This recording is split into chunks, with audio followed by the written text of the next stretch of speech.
네, 자 반갑습니다. 김강민 수능국어인데요. 오늘 4월 더프 해설 좀 해보도록 하겠습니다. 저희 수강생 분들도 보실 영상이라서 수업하듯이 찍을 거고요. 유튜브에도 올라갈 겁니다. 먼저 총평을 하자면 비문학이든 문학이든 전반적으로 좀 어려웠다. 내가 이제 최상위권 전문가 기숙에서 얘기했었는데 4월 더프 어려울 거라 했었잖아. 왜 그렇다 했었어? 3월 더프가 너무 쉬웠어. 3월 교육 좀 어려웠단 말이야. 내가 4월 더프 출제하는 사람이면은 좀 더 어렵게 돼도 될 것 같은데? 이런 생각했을 것 같다고 내가 얘기했던 것 같아. 그래서 어려웠는데 사실 솔직히 말하면 비문학은 지문은 어려웠지만 문제를 어렵게 낸 것까지는 아니라고 생각해. 물론 지문당 한 문제씩 살짝 틀릴 만한 문제가 있긴 했지만 사실은 봐준 거다. 내가 봤을 때 아직도 이 더프 출제진은 좀 봐주는 느낌이 있다. 비문학. 근데 문학에선 좀 힘을 준 느낌이 있어. 그래, 문학 같은 경우는 평소보다 뭐 작품적으로나 문제상으로나 까다롭게 느꼈을 것 같은 느낌은 있어. 아무튼 그래서 해설을 진행할 건데 일단 내 수강생 대상으로 하는 영상을 유튜브에도 올리는 거기 때문에 반말로 해설하는 거에 대해서 유튜브쟁이 분들은 좀 너그럽게 봐주시면 감사하겠다. 자, 바로 가나 지문 볼게. 자, 가나 지문 뭐 전형적인 A어나 뭐 해결스러운 그런 느낌의 지문인데 지문 자체가 괜찮아. 잘 만든 지문이라 생각해. 자, 보자. 지식에 대한 전통적 설명에 따르면 지식은 정당화된 참인 믿음이다. 뭔 소리야? 그러니까 인식 주체 S가 어떤 명제, P의 지식을 가지기 위해서는 S가 P를 믿어야 되고, 그래, 바로 연결했어야지. 믿어야 하고. 실제로 참, 실제로 참. 그리고 S가 P를 믿는 데 있어 정당화 과정을 거쳐야 된다. 그러니까 1문단 딱 봤을 때 뭔가 이 지식이 되기 위한 조건으로 제시한 거잖아, 그렇지? 정당화돼야 되고 참이어야 되고 믿음도 있어야 되고, 그치? 그래서 얘를 가지고 뭐 설명을 하겠지, 그치? 그래서 이 문단 딱 봤어. 그런데 게티어는 이러한 전통적 설명에 대해서 강력한 반례를 제시했다네. 무슨 반례를 제시했을까? 1문단과 이제 연결해 생각했어야 되는데 A는 그 회사 동료인 B가 빨간 자동차를 몰고 다니는 것을 여러 번 목격했대. 회사에 막 빨간색 막 포르쉐 타고 오는 거야. 박스터랑 막 911 타고 온 거야. 이에 A는 B가 빨간 자동차를 소유하고 있다는 믿음을 갖게 됐대. 그럴만 하잖아, 얘들아. 납득하면서 갔어야 돼. 맨날 빨간색 포르쉐 타고 오니까 B가 빨간 선 소유하고 있을 거라는 믿음을 일단 갖게 되었대. 그래서 이를 근거로, 이 믿음을 근거로 우리 회사에 있는 어떤 사람은 빨간 자동차를 소유하고 있다는 명제 P를 단순한 추측이 아니라 추측이나 우연이 아니라 정당하게 도출을 했대. 정당화를 했다는 거거든. 근데 충분히 그럴만 하잖아. 그럴만 하지 않니? 맨날 빨간색 박스터 타고 다니니까 분명히 그 사람은 이제 뭔가 이 차를 소유하고 있을 거야. 근데 오해하면 안 되는 게 여기서 아마 오독한 사람이 많을 텐데 B가 소유하고 있다는 명제가 아니거든. 어떤 사람이 빨간 차를 소유하고 있다라는 명제 P란 말이지, 그치? 그러니까 여기서 이제 믿음은 이 B가 빨간 차를 소유하고 있다거든. 이게 좀 헷갈렸을 것 같아. B가 빨간 차를 소유하고 있음. 근데 이제 정당화를 시킨 우리가 지식이라고 제시한 명제는 어떤 사람이 빨간 차를 소유 라는 거거든. 정당하게 도출했다는 거야. 그런데 실제로는 B가 몰고 다니던 차는 그의 소유가 아니라 빌린 차였어. 우연히 A 회사에 근무하는 다른 사람이 빨간 자동차를 소유하고 있었어. 그러니까 이건 이제 타고 다니는 건 B인데 그냥 아예 제3자가 빨간 차의 주인이었던 거야. 그렇지? 뭘 말하고 싶겠어. 겔티어는 이런 경우 P가 지식에 대한 전통적 요건을 충족함에도, 이거 왜 충족하는 거야? 참이거든, 그치? 어떤 사람이 빨간 차를 소유하고 있다는 게 참이거든, 그치? 하필이면 어떤 제3자, B가 아닌 제3자가 진짜 빨간 차를 소유하고 있었거든. 그럼 이제 이게 어떻게 되는 거야? 1문단에서 얘기했던 정당화된 참인 믿음을 모두 글쎄 충족하긴 하지만 자, 충족을 하긴 하지만 이거를 지식으로 간주하기는 어렵지 않을까? 그래 보이지 않니? 이거는 지식으로 간주하기는 어렵다. 왜? 그냥 운 좋게 그냥 참이 된 명제. 그지? 그냥 이건 조건들을 충족했을 뿐이지 이 논증 자체가 뭔가 건전한 느낌은 아니잖아. 말이 좀 어려웠니? 그러니까 이게 다음 문단의 내용이 이어지기는 하지만 뭔가 이 정당화함에 있어서 이 B가 빨간 차의 소유자라고 우리가 생각한 것 자체가, 그렇지? B가 빨간 차의 소유자 생각한 것 자체가 뭔가 잘못된 믿음이었잖아, 그렇지? 잘못된 믿음이기 때문에 좀 문제가 되지 않을까? 이런 생각. 자, 게티어의 문제 제기 이후에 게티어의 반례에 등장하는 P는 거짓 전제로부터 추론된 명제라는 거야. 그러니까 거짓 전제가 결국엔 뭐였냐? 이제 B가 빨간 차를 소유하고 있다. 이게 이제 거짓된 전제라는 생각이 들어야 되겠지? 순서를 바꿔서 쓰긴 했지만 어쨌든 거짓된 전제였던 거잖아. 그러니까 지식이 성립하기 위해서는 P에 대한 정당화가 이렇게 거짓 전제에 의존해서는 안 된다는 조건을 추가해야 되는 거 아니냐. 그지? 얘는 지금 그러니까 거짓 전제 때문에 성립하지 않으니까 거짓 전제에 의존하면 안 돼. 라는 조건을 추가하면 괜찮지 않을까라는 말을 할 법하잖아. 충분히 할 수 있는 얘기잖아. 그지? 하지만 펠트먼은 그러한 추가 조건까지 충족하더라도 지식으로 보기 어려운 사례가 존재할 수 있다고 주장했대. 무슨 얘기야? 자, C는 A에게 빨간 자동차를 소유하고 있다고 말했어. 나 빨간색 포르쉐 있다. 이런 식으로. 소유권 증서를 보여줬네. 자, 봐봐. 내 빨간색 소유권 증서야. 포르쉐 소유권 증서야. 보여줬어. 그동안 늘 정직했어. 구라를 쳐본 적이 없어. 한 번도. 그렇지? 이러한 사실을 근거로 A가 P를 도출했다고 해보자. 이 P는 뭐야? 아까 얘기했던 거. 그래. 그래서 어떤 사람은 빨간색 차를 소유하고 있을 거다를 도출했다 해보자. 그러면 참인 전제로부터 정당하게 추론된 것이라고 할 수 있단 말이야. 그러니까 그렇게 말했고 증서도 실제로 보여줬어. 늘 정직했다는 게 이제 참이라고 해보자. 그러니까 이 중에 거짓은 없다는 거야. 말했어. 보여줬어. 구라친 적이 없어. 진짜로. 그치? 그래서 정당하게 추론했단 말이지. 그러니까 아까랑 좀 비교를 했어야 돼. 아까 같은 경우는 이제 거짓이 있었잖아. B가 빨간 차의 소유자라는 건 이거는 거짓이었거든. 2문단에서 얘는 거짓이었단 말이야. 근데 지금 3문단에서 얘기하는 요 케이스 같은 경우에는 진짜로 진짜로 참인 전제란 말이야. 전제 자체는 참이거든. 근데 이제 봐봐. 하지만 C가 보여준 증서가 실제로는 위조된 것이라면 여전히 운 좋게 참이 된 명제가 된다는 거야. 여전히 운 좋게. 무슨 얘기야? 일단 여기서 추가한 조건까지도 충족을 하는 거거든. 이게 위조된 것이라고 해서 얘들아 전제 자체가 거짓이 되지는 않거든. 왜냐면 봐봐. 말했어. 그지? 보여줬어. 증서를 보여줘서 다만 위조됐을 뿐이야. 그래서 이게 참이라는 거짓 전제가 아닌 참이라는 전제이기는 하지만 여전히 얘는 그냥 운 좋게 참인 상태라고 볼 수가 있겠지. 그지? 그래서 여전히 운 좋게 참이 된 명제이기 때문에 지식이라고 보기는 어렵지 않겠냐. 충분히 할 만한 얘기가 되겠네. 자, 4문단 이처럼 그래. 거짓 전제를 배제하는 조건을 추가했거든? 근데도 지식을 성립을 설명하는데 성공하지 못했단 말이야. 그러니까 우리는 지식을 대체 어떻게 정의해야 되냐? 이거를 정당화된 참인 믿음? 뭐 어떻게 하지? 이게 안 된단 말이야. 게티어가 제기한 문제 어떻게 해결해야 되지? 그지? 어떻게 해결해 이거를, 그치? 이거에 대한 고민을 할 수밖에 없겠다.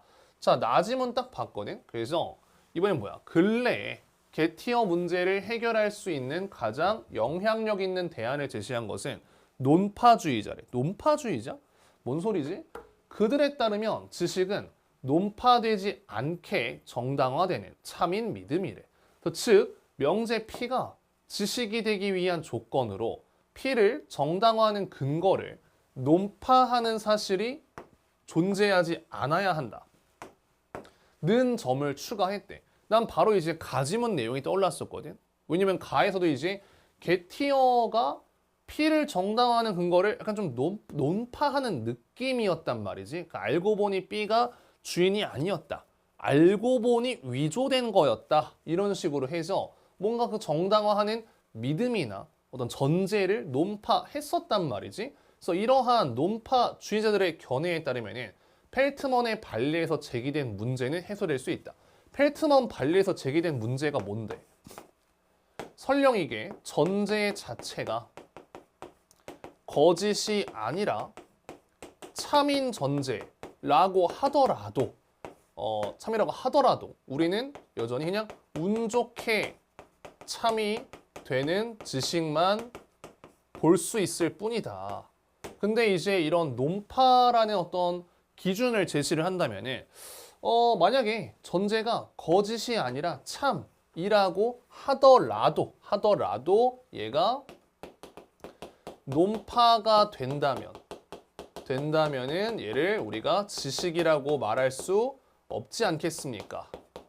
요렇게 얘기할 수 있겠네, 그치?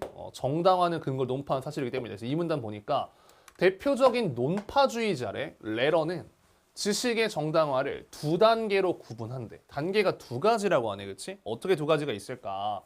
첫 번째 단계는 개인적 정당화. 자, 이제 나의 이 문단에서 이 정당화를 두 단계로. 첫 번째 단계는 개인적 정당화인데 두 번째 단계는 논파되지 않는 정당화래. 뭐가 좀 달라도 다르겠지? 그지? 아니 뭐 똑같을 리는 없잖아. 논파되지 않는 정당화. 그러니까 사실 눈길이 가는 게 아무래도 논파되지 않는 정당화가 눈길이 좀 가긴 하지만 어쨌든 간에 뭐 둘이 뭐가 비슷하고 다른 건지 생각했어야 된다. 개인적 정당화는 그 인식 주체가 어떤 믿음을 지식으로 받아들이기 위해서 그 믿음에 대한 비판을 물리치는 과정이래. 그러니까 주체가 내 믿음에 대한 비판을 그냥 물리치는 거야. 주체가 물리친다. 그래서 이때 비판을 물리치려면은 인식 주체가 자신이 수집한 근거를 통해 경쟁적인 믿음들 사이에서의 상대적 합리성을 평가할 수 있어야 된대. 그러니까 내가 수집한 근거가 있어. 그래서 경쟁적인 믿음들 여러 가지가 있는데 이게 상대적으로 그래도 합리적이지 않느냐? 평가할 수 있어야 되는데 그러니까 나 같은 경우 이제 어떻게 읽었냐면 이 부분도 가 지문 내용을 활용해서 읽었으면 더 좋지 않았을까? 예를 들면 내 입장에서는 나는 B가 빨간 차를 타고 다니는 것을 뭐 많이 봤다 이런 식으로 내가 수집한 근거다 이걸 가지고 어떤 뭐 경쟁하는 믿음들이 있다고 했을 때 여러 가지 믿음들 뭐 B가 포르쉐의 주인이다 어떤 사람이 포르쉐의 주인이다 하여튼 뭐가 있든 간에 경쟁하는 믿음 A, B, C가 있다고 했을 때 내가 상대적인 합리성을 평가해 볼 수도 있을 거란 말이야. 그 다음에 평가의 원천인 지각이나 기억이 믿을 만한 것이라는 신뢰성을 갖고 있어야 되는데 그러니까 나 분명히 B가 타는 거 봤다. 나 내 지각이나 믿음 난 신뢰성이 있다. 이렇게 읽으면 좋지 않았을까? 그냥 읽는 게 아니라 내가 늘 말하지만 앞에서 읽은 내용을 활용해서 읽으면 좋다고 했잖아. 그래서 이러한 개인적 정당화를 거치고 나서는 객관적 신빙성이 확보되는 과정인 논파되지 않는 정당화가 필요하대. 나는 어떻게 생각하냐 읽었을 때 그러니까 이게 사실은 개인적 정당화까지만 거쳤을 때는 객관적 신빙성 이러면 아직은 확보가 안 된 상태라고 볼 수 있겠지. 왜냐면 개인적 정당화는 어떤 나의 자신의 근거를 가지고 하는 것이고 당연한 얘기지만 자신의 어떤 이 평가의 원천인 내 지각, 내 지각과 나의 어떤 기억 이게 신뢰할 만하다. 라는 건데 그렇다고 해서 얘를 객관적이라고 아직은 말하기는 어렵겠지. 왜냐면 인식 주체가 평가하는 거니까. 그지? 그래서 아이고 자 그래서 이제 뭐냐 했을 때 자 4문단 보면은 어디 갔어? 어딨냐? 개인적 정당화, 신뢰성과 있으면 그치? 확보되는 과정이 논파되지 않는 정당화가 필요하대. 즉 P를 물리칠 수 있는 비판이 실제로도 진짜로 존재하면 안 되는데 얘 진짜 이게 애초에 비판은 존재하지 않아야 돼. 그러니까 인식 주체가 자신이 수집한 근거를 뒤집을 만한 것이 없다고 믿었지만 이것이 실제와 다르다면 객관적으로 P를 지식으로 인정할 수는 없지 않을까. 그러니까 나 어떻게 보냐면 이 같은 경우에도 내 스스로 주체가 나는 이게 개인적으로는 정당화가 됐어. 그치? 개인적으로 정당화가 돼서 내가 수집한 근거는 사실이야. 신뢰해야만 해. 뒤집을 수가 없어. 라고 생각했는데 알고 보니 실제랑 달랐다. 그럼 안 되겠지. 그러니까 애초에 비판 자체가 존재하지 않는 상태여야 된대. 그래야 이게 논파되지 않는 정당화라고 할 수 있는 것이고 그래야 사실은 객관적으로 정당화가 될 수가 있겠지. 그러니까 이 첫 번째에서 두 번째로 가는 포인트가 나는 뭐라고 생각했냐면 나는 이게 인식 주체가 충분히 뒤집을 만한 게 없다라고 생각했는데 알고 보면 있으면 어떡하냐. 애초에 그냥 뒤집을 만한 비판 자체가 그냥 없어야 돼. 아예 클린한 상태여야 돼. 라고 볼 수가 있겠지. 자, 그러나 레러의 견해에 대해서 논파되지 않는 정당화가 인식 주체의 내면에서 이루어지기는 어렵다는 지적이 이렇다. 당연한 거 아니냐? 나 이제 애초에 안문단 읽을 때부터 개인적 정당화는 자기가 인식 주체가 하는 건데 객관적인, 그러니까 이 논파되지 않는 정당화는 결국에는 객관적인 정당화인데 이걸 인식 주체 내면서 어떻게 이루어져? 말이 안 되겠지? 정당화 과정이란 인식 주체가 그래. 근거를 통해 그래. 어떤 명제의 참을 이끌어내는 평가적 과정이어야 한단 말이지. 당연히. 예를 들면 또 예시를 하자면 내가 B가 타고 다니는 걸 보고 어떤 사람은 빨간 차를 소유하고 있다를 이끌어내는 평가적 과정인데 논파되지 않는 정당화에서는 인식 주체가 자신의 믿음과 객관 사실이 부합하는지를 알 수 없기 때문에 그러니까 알 수 없다는 거지. 앞에서 뭐라고 했냐. 이게 내가 없다고 믿었지만 실제랑 다르면 안 된단 말이야. 근데 이게 내가 이게 실제랑 다른지 아닌지 뭐 어떻게 알아. 자신의 믿음의 신뢰성을 사실 스스로 평가할 수 없는 거 아니야? 라고 할 만하지. 내 스스로도 나는 뭐 뒤집을 만한 근거가 없어 라고 생각하지만 진짜 그런지는 평가할 수 없는 위치라는 거잖아. 그래서 그저 인식 주체의 믿음이 객관적 사실과 그냥 부합을 했어. 그러면 참이 되고 객관적 사실과 부합하지 않았어. 그럼 또 여전히 거짓이 되는 우연적인 상황이 돼버린대. 여전히 그런 느낌인 거지. 그러니까 이미 앞에서 이런 느낌이 들면서 글을 읽었어야 되는데 그러니까 이게 뒤집을 수 없어. 객관적 정당화 돼야 돼. 비판거리가 없어야 되는데 역시나 이게 될 때 이게 인식 주체의 내면에서는 이루어지기가 어려운 거 아니냐. 여전히 얘 같은 경우도 그냥 나는 믿음이 있었는데 그냥 B가 그냥 뭐 주인이겠지 했는데 뭐 진짜 뭐 B가 이제 주인이고 어떤 사람이 뭐 그러니까 B가 진짜 주인이었어. 뭐 부합했어. 그러면 참이 돼. 근데 믿음이 부합 안 해. 그럼 거짓이 돼. 이것도 이게 되게 뭔가 우연이잖아. 운 좋게 참이 되거나 운 좋게 거짓이 되는 거잖아. 그렇지?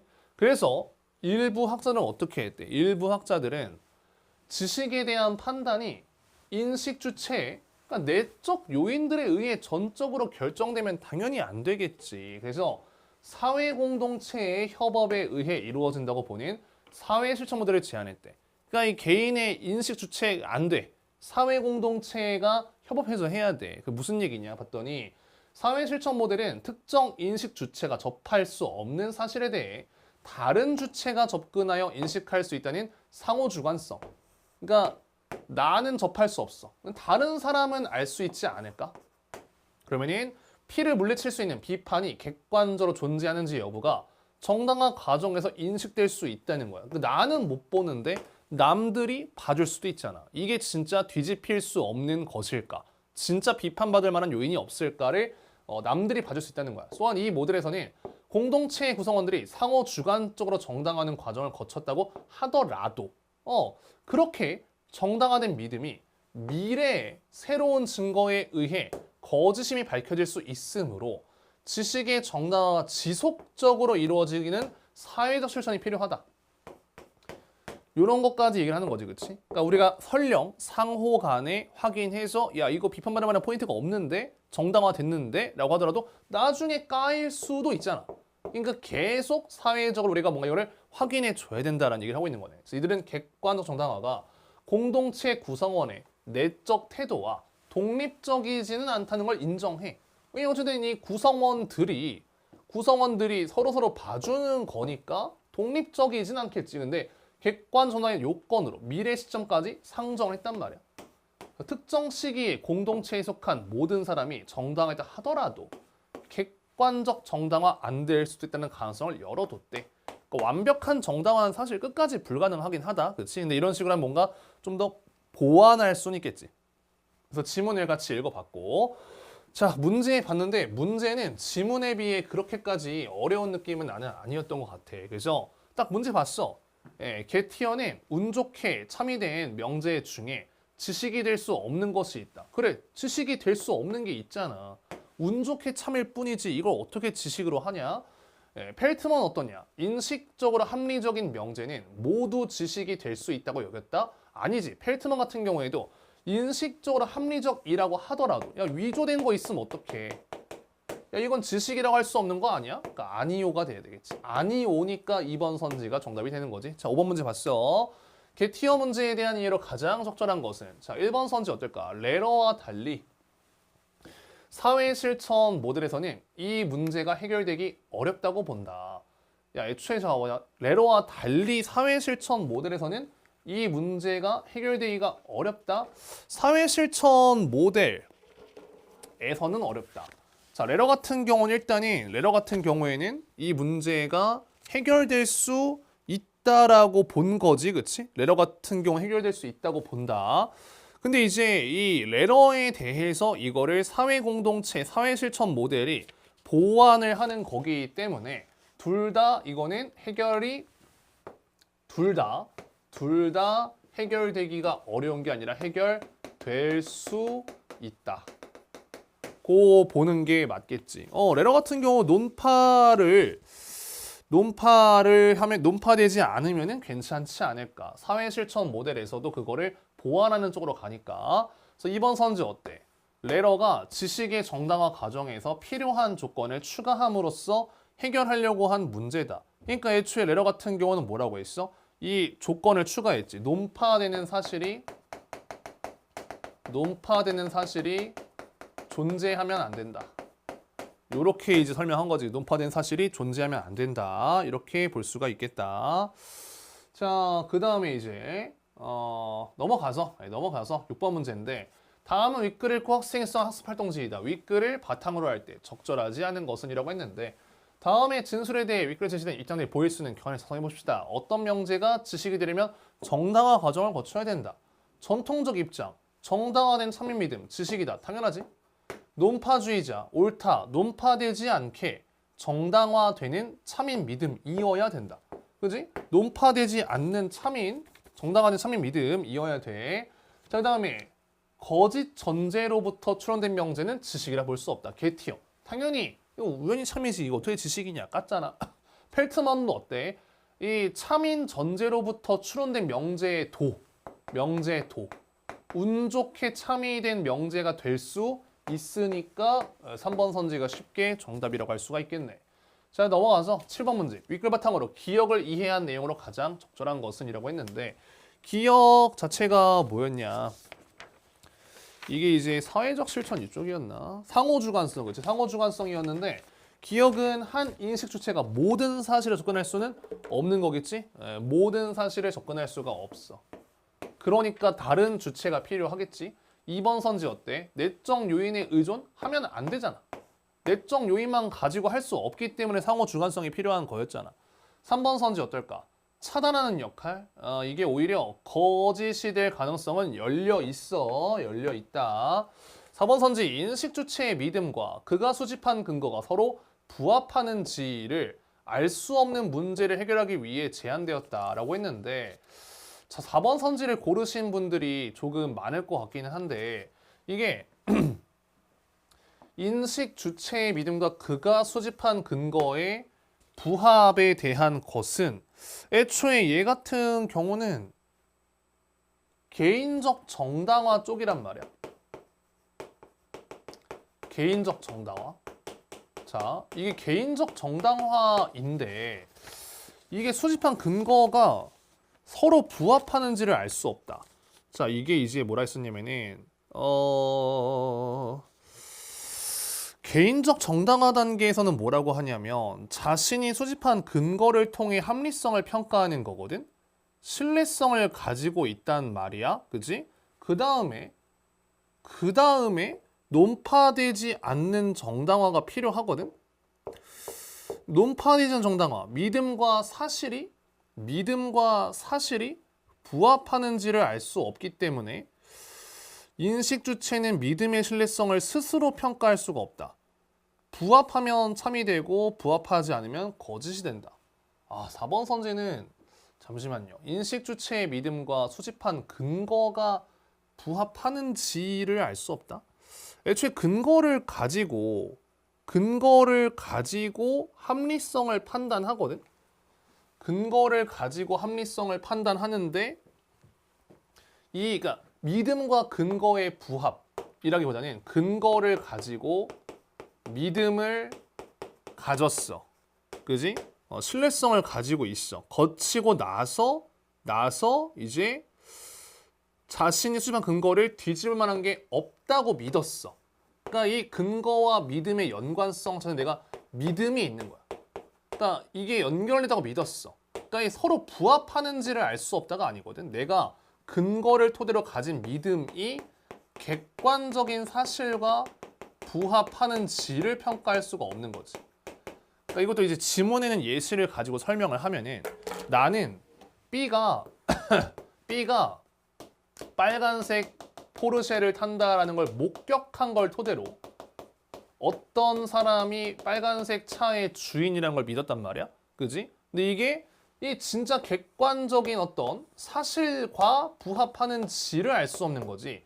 근거와 믿음의 요 부합, 요거에 대한 문제를 해결하기 위함은 아니다. 4번 고르시면 좀 많을 것 같은데 이렇게 해설할 수 있을 것 같고 5번 선지 어떨까? 기억에 입각하면 정당화의 과정은 여러 인식 주체가 근거를 통해 어떤 명제의 참을 이끌어내는 과정이어야 된다. 답은 좀 쉽긴 하거든.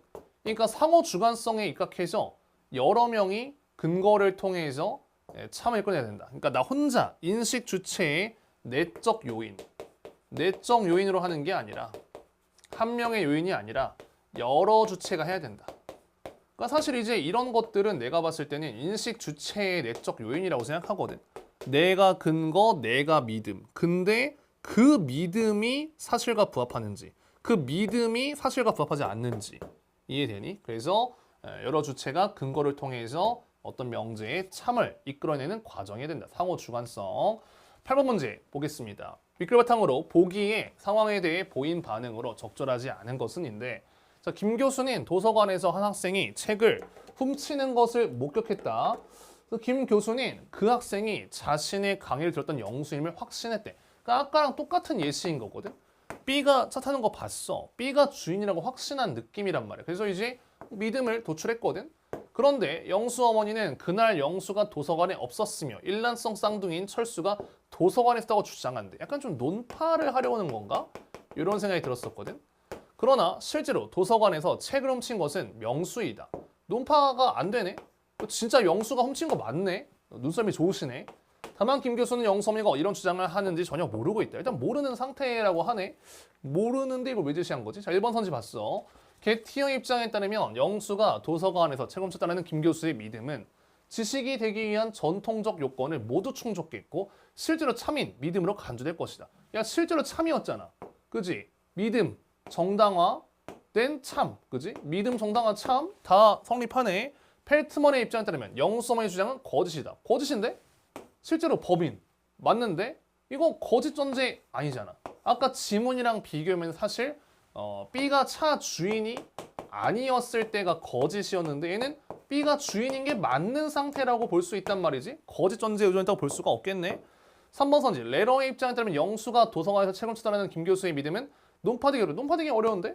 4번 선지 어때? 레러를 비판하는 학생들 입장에 따르면 김 교수가 자기 믿음의 신뢰성을 평가할 수 있음에도 자기 믿음 신뢰성 평가 안 될 텐데? 평가 안 돼. 주체는 자기 믿음이 평가가 안 돼. 그 4번 선지 바로 정답이 되겠다.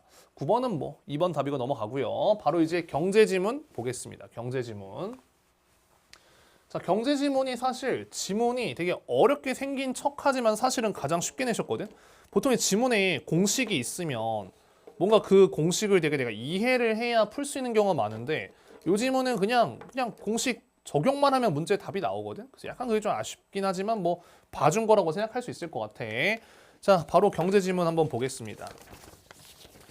자, 이 같은 경우 경제에서 현재 가치는 미래에 발생할 현금 흐름을 현재 시점의 화폐 가치로 환산한 것이다. 이거 2011학년도 수능 채권 지문이랑 좀 비슷하긴 하거든. 미래에 발생할 돈을 지금 얼마냐? 라는 거야. 그러니까 투자 가치는 투자 기간에 창출되는 현금 흐름의 현재 가치를 의미한다. 그러니까 내가 투자할 동안 창출되는 현금 흐름이 지금으로 따지면 얼마일까? 지금의 가치가 얼마일까? 예시를 주네. 예컨대 상업용 건물에 투자할 경우에 투자 기간 동안 해당 건물에서 발생하는 현금 흐름. 그러니까 임대료. 내가 건물을 샀어. 출제하신 분이 건물 사셨나? 건물을 샀어. 근데 이제 임대료를 받을 거잖아. 근데 들어간 돈은 빼야 될 거 아니야. 그치? 내가 이제 받아먹을 월세가 있는데 들어간 돈은 빼야 될 거 아니야. 투자 가치가 평가가 되는 거거든. 그러니까 내가 받아먹을 돈이 현재 시점에서 얼마인지를 따져야 투자 가치를 평가할 수가 있겠지. 주식 투자는 어떨까? 저희는 건물 투자네, 주식 투자네. 기업의 미래에 발생할 현금 흐름을 현재 가치로 환산해서 예를 들면 테슬라가 앞으로 벌 돈을 지금으로 따져서 해당 주식 가치를 산출한다는 거야. 앞으로 테슬라가 막 1조를 벌 것 같아. 10조를 벌 것 같아. 그 지금으로 따지면 얼마일까? 이를 현재 주식 가격과 비교하여 주식의 매매 여부를 결정을 하겠다는 거지. 어떤 느낌인지 알겠어? 앞으로 발생할 돈을 지금으로 따지면 얼마일까? 이해가 어려우시면 쉽게 예를 들어줄게. 이제 어머니가 약속하는 거야. 칠보가 너 대학교 가면은 대학교 졸업할 때 엄마가 1억 줄게. 근데 이거를 지금 당장 1억을 주는 건 아니라는 거야. 이해돼? 앞으로 이제 좀 이게 좀 더 쉽게 얘기할까? 어머니가 앞으로 이제 대학교 들어가면 4년간 매달 용돈을 주시겠대. 근데 여러분이 그거를 지금 일시불로 받겠다 이거야. 근데 단순히 총합으로 따지는 게 아니라는 거지. 내가 받을 돈을 지금 시점에서 뭔가 환산해서 따져줘야 되는 거거든. 헷갈리신 분들은 2011년 수능 채권 지문 저희 그 캐티튜드 1월 1주차에 워크북에 12강인가? 그쯤 있을 겁니다. 아무튼 그래서 자, 이 문단 봤어. 주주는 소유한 지분만큼 의결권을 행사할 수 있을 뿐만 아니라 기업의 순이익에서 발생하는 배당금을 지급받으며 기업의 순 자산에 대한 잔여 청구권을 갖는데 그러니까 여러 가지 권리가 있네. 내가 의결권도 있고 기업이 돈 벌면은 거기서 난 배당금도 받고 나머지 순 자산에 대해 뭐 잔여 청구권이라는 게 있대. 저게 뭔데? 잔여 청구권은 기업의 순 자산에 대한 다른 모든 청구권이 정리된 후 남은 걸 청구할 권리이다. 약간 이제 1문단에서 했던 얘기 중에 이런 느낌이지 않을까? 임대료에서 비용을 뺀 값을 반영하는 느낌? 그래서 뭔가 여기서 다른 걸 빼고 남은 것을 청구할 권리. 이러한 주주의 권리는 배당금과 주식 매도 가격에 반영이 된다. 이러한 권리? 잔여 청구권, 의결권, 배당금을 다 합친다기보다는 잔여 청구권이 뭔가 이 배당금과 매도 가격에 반영이 되는 것 같은데 자, 가령 현재 시점인 연기, 현재는 연기라고 치자. 012에서 연기에 주식을 샀어. 1년 후인 1기에 내가 파는 상황에서 주식의 가치를 평가한다고 해보지. 지금서 내년에 팔 거야, 테슬라 주식을. 그래서 이때 미래에 받을 내가 배당금이 나올 수 있거든, 그렇지? 매도 가격은 실현되지 않은 값이란 말이지. 내가 주식을 얼마에 팔진 사실 실현되지 않았단 말이야. 그래서 연기에서 이 가격을 추정한 다음에 현재 가치로 환산하려면 요구 수익률이라는 것을 뭔가 적용해서 할인한 값을 구해야 된대. 이거 2011 수능 안 풀어봤으면 너무 어려웠을 것 같은데. 자, 아무튼 간에 최대한 시험장에서 우리가 했어야 되는 생각 자체는 결국에 1문단 내용을 우리가 활용하자면 뭔가 이제 받을 돈이잖아. 매도 가격 다 미래의 가치 느낌이야. 미래 돈. 돈을 지금 우리가 현재에서 따지려면은 뭔가 요구 수익률을 적용해야 된대. 요구 수익률은 뭐야? 투자할 가치가 있다고 판단하기 위한 최소한의 수익률을 의미한대. 그래서 예상되는 주식 1주의 배당금과 매도 가격의 합이 10만 원이야. 내가 내년에 이 주식 1주, 그러니까 1기쯤 됐을 때 받을 돈과 팔아서 받을 돈 다 합치면 10만 원이래. 근데 내가 이 주식에서 요구하는 수익률이 10%라고 해보자. 그러면은 그 주식의 현재 가치는 9만 원이 된대. 그러니까 이제 이거는 사실 약간 좀 또 아쉬운 게 숫자를 더 잘 줬으면 좋지 않았을까. 이게 그러니까 설명을 드리는 게 좋은 해설은 아니긴 한데 그래도 또 지문에 있는 거 가지고 생각할 수도 있긴 하거든. 요구 수익률, 그러니까 수익률이란 말이에요. 수익률. 현재 가치가 9만 원이에요. 현재 가치가 9만 원. 근데 수익률이 10%라는 건 뭐야? 현재 연기 기준으로 이 주식은 9만 원이다. 왜? 내가 1기에서 얘가 10% 해서 9만 9천 원 정도 9만 9천 원 정도 내가 이득을 볼 것이기 때문에 그래서 10만 원이라 써있지만 사실은 약 10만 원의 느낌이라고 생각하면 될 것 같아. 내가 1기 때 배당금도 나오고 거기에다가 팔아가지고 매도해서 얻는 이득. 결국엔 이제 이 배당금 플러스 매도했을 때 얻는 돈의 합. 요게 이제 약 10만 원 상당이지 않느냐. 요렇게 이해하면 되거든. 3문단 봤어. 그래서 그러니까 예금 같은 거라고 생각하면 돼. 내가 이런 거야. 아까 전에 했던 이제 어머니의 용돈 예시를 좀 쉽게 들자면은 이렇게 얘기하시면 될 것 같아. 강민아, 엄마가 지금 9만 원 줄까? 내년에 9만 9천 원 줄까? 했을 때 사실은 똑같다란 느낌인 거거든. 왜냐면 이제 얘가 지금 주면 9만 원인데 은행 이자가 10%야. 은행 이자 10%면 이제 9만 9천 원이 될 거잖아. 그러니까 이제 10만 원을 내년에 받아야 요구 수익률을 넘어가는 그런 느낌으로 이해하면 될 것 같아. 엄마 내년에 그냥 10만 원 주세요. 이런 식으로. 지금 9만 원 말고 내년에 10만 원 정도 주셔야 될 것 같은데요. 요구 수익률 10%는 넘겨야 되거든요. 이런 느낌으로 이해하시면 될 것 같다. 그래서 이제 3문단 봤어. 이러한 1기간 가치 모형을 여러 기간으로 확장한 것이 일반 배당 모형이다. 이거를 0기에서 1기에 바로 팔 수도 있겠지만 여러 기수를 갈 수도 있는 거잖아. 그래서 이 모형은 그래 매입한 주식을 N기 동안 보유한 후 매도한다고 가정한다. 그러니까 이 지문이 나름 요새 시사성이 있는 내용이긴 해. 요새 막 뭐 배당주 투자한다, S&P 500 이런 거 우리 조교님들도 되게 주식 투자 많이 하시거든. 그래서 아무튼 간에 N기 동안 보유한 후 매도한다고 가정한다. 그런 주식은 만기가 없어. 그러니까 뭐 무슨 이게 적금이 아니잖아. 그지? N기가 몇십 년 후처럼 매우 먼 미래 시점일수록 주식의 매도 가격은 현재 가치에 영향을 거의 미치지 못할 수도 있대. 그러니까 얼마에 팔았는지가 현재 가치에 별로 영향이 없다네. 그러니까 이것도 이제 뭐랄까. 나는 이제 어떻게 생각했냐면 쉽게 얘기해서 사실 얼마일지는 모르는 거 아니냐. 그러니까 배당금이야 계속 나오겠지만 이 주식을 얼마에 팔 수 있을지 몇십 년 후의 가격 좀 애매해. 그래서 일반 배당 모형에서는 매년 지급받는 배당금만으로 주식의 현재 가치가 산정이 된대. 어쨌든 매도 가격에 영향을 못 미치니까 배당금만 가지고 얘기를 해보자. 이게 어떻게 왜 하는 거야? 이 문단에서 결국엔 이제 배당금과 이 매도 가격 이거를 가지고 따져야 되는데 매도 가격은 몇십 년 뒤라고 한다면 큰 의미가 없을 것이기에 배당금만 가지고 따져보자라는 거야.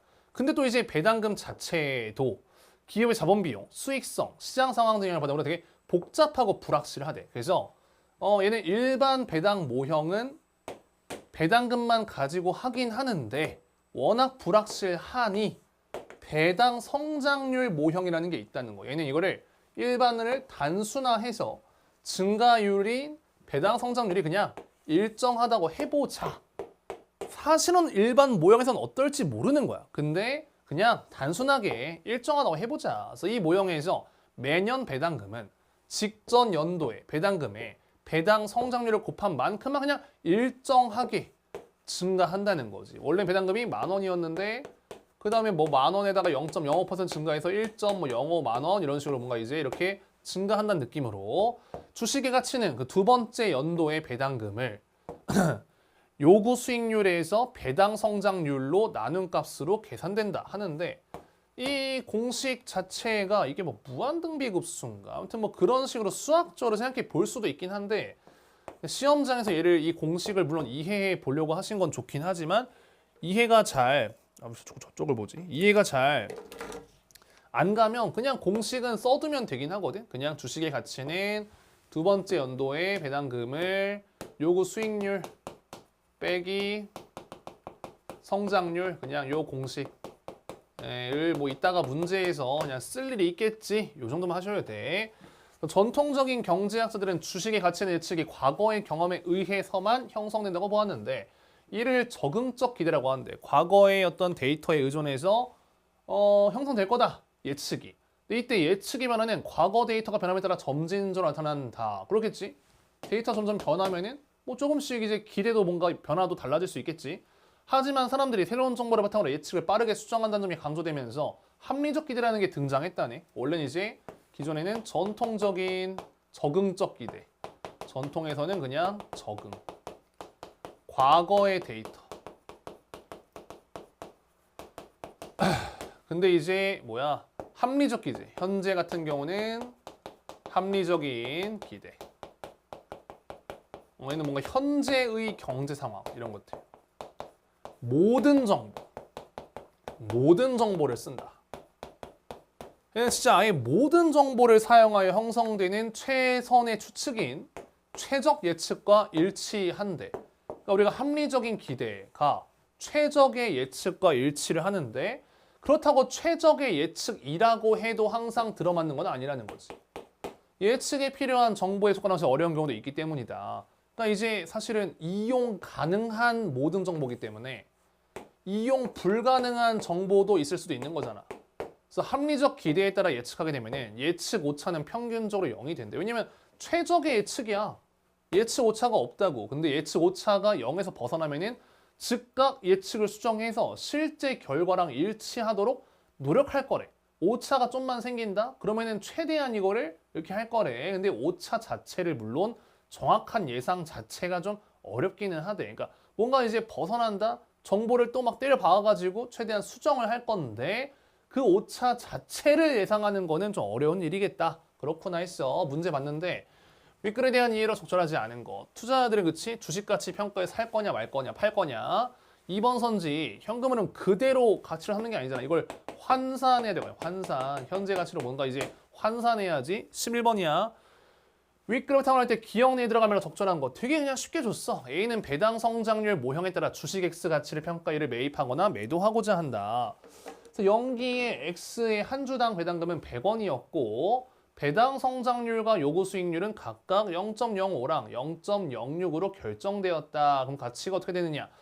자, 일단은 연기의 100원이었네. 요구 수익률이 이제 0.05였으면 2기. 그지? 다음 기수라고 하니까 얘가 105가 돼야 될 거고 이제 요구 수익률에서 성장률을 뺀 값이니까 0.01이 돼야 되겠지? 공식에 넣으면 그치?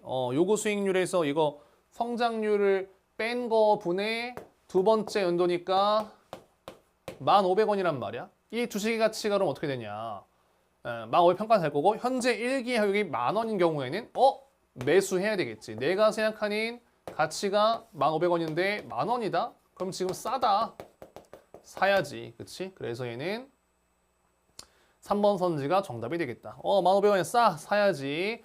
자, 12번 문제 어떨까? 위클리그 보기에 대한 얘기인데 저금리 정책을 펼쳤던 갑국은 인플레이션 압력에 대응하기 위해 금리 인상을 단행했대. 그래, 인플레이션이면 금리는 올려야지.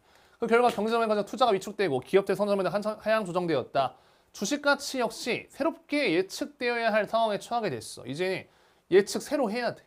투자자가 가는 적응적 기대, 투자자는 합리적 기대 예측을 했다네.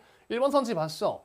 자, 투자자가 일반 배당 모형을 따랐다. 일반 배당 그러면은 과거의 주식 매도 가격에 대한 데이터를 주로 참조해. 얘들아, 일반 배당 모형은 매도 가격 고려하지 않잖아. 배당금만 고려한다며. 2번 선저 투자자가 배당 성장률 모형을 따랐다면 성장 전망이 하향 조정되는 것을 반영하더라도 매 기간의 배당금을 일정하게 책정하는 방식으로 주식의 가치를 측이 그건 배당금을 일정한 게 아니라 배당 성장률을 일정하게 가는 거지. 배당금 자체는 사실 일정하게 성장한다는 거잖아. 3번 선지 어떨까? 요구 수익률 관련된 현재의 경제 상황이나 정책에 대한 정보를 활용했음에도 투자가 가닌 적응적이 되니까 현재의 상황을 활용하진 않겠지. 4번 선지 일반 배당 모형 난에다 이용 가능한 모든 정보를 활용하더라도 기업의 자본 배용 등 다른 요인으로 인해 최적 예측과 일치하는 얻어내지 못했다? 아니야.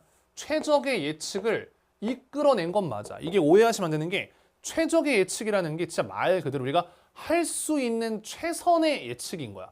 근데 그 최선의 예측이 틀릴 수도 있을 뿐인 거야. 왜? 우리가 이용 가능한 모든 정보를 때려 박았어도 이용 못하는 정보도 있으니까. 그래서 5번 선지가 일부 정보를 반영하지 못했더라도 보완 과정을 통해 예측 오차의 평균은 0으로 수렴할 수 있었겠다. 그러니까 설령 내가 오차가 생겼어. 반영 못한 정보가 있어. 오차가 생겼어. 결국엔 오차의 평균은 결국엔 0으로 간다는 거야. 벗어나면 또 수정하고 벗어나면 또 수정해서 예측 오차의 평균은 0으로 갈 수밖에 없어. 이 문제 같은 경우는 4번 선지를 고르신 분들이 있을 것 같아. 근데 오독하신 거다. 최종 예측이 불가능한 게 아니고 최종 예측을 하는데 틀렸을 뿐이야. 괜찮니? 자, 그 다음에 어휘 문제 넘어가고 과학 지문 보자. 바이러스 지문인데 얘도 아마 얘는 좀 3월 교육청스러운 느낌의 지문을 유도하신 것 같거든. 근데 내가 이거 수업 시간에도 했었지만 수업 시간에 했었지만 이런 지문을 어렵다고 생각하시면 곤란하다. 곤란해. 요거 이제 그렇게 어렵게 가면 안 돼. 자, 한번 보자. 자, 인체에 질병을 유발하는 바이러스는 유전체인 DNA나 RNA를 단백질에 둘러싸고 있는 구조래. 당연히 이제 뭐 생각해야지. 바이러스는 이제 바이러스. 뭔가 이제 RNA나 DNA를 이렇게 단백질 이런 식으로. 그지? 그 다음 표면엔 바깥으로 돌출된 돌기 모양의 스파이크 단백질이 붙어있다. 단백질인데 막 스파이크 이렇게 막 이런 이미지를 떠올렸어야 되겠지. 최근 상용화되기 시작한 mRNA 백신은 바이러스가 숙주세포의 수용체랑 결합할 때 핵심적인 역할을 하는 스파이크 단백질의 RNA를 주입하는 방식이래. 뭘 주입한다고?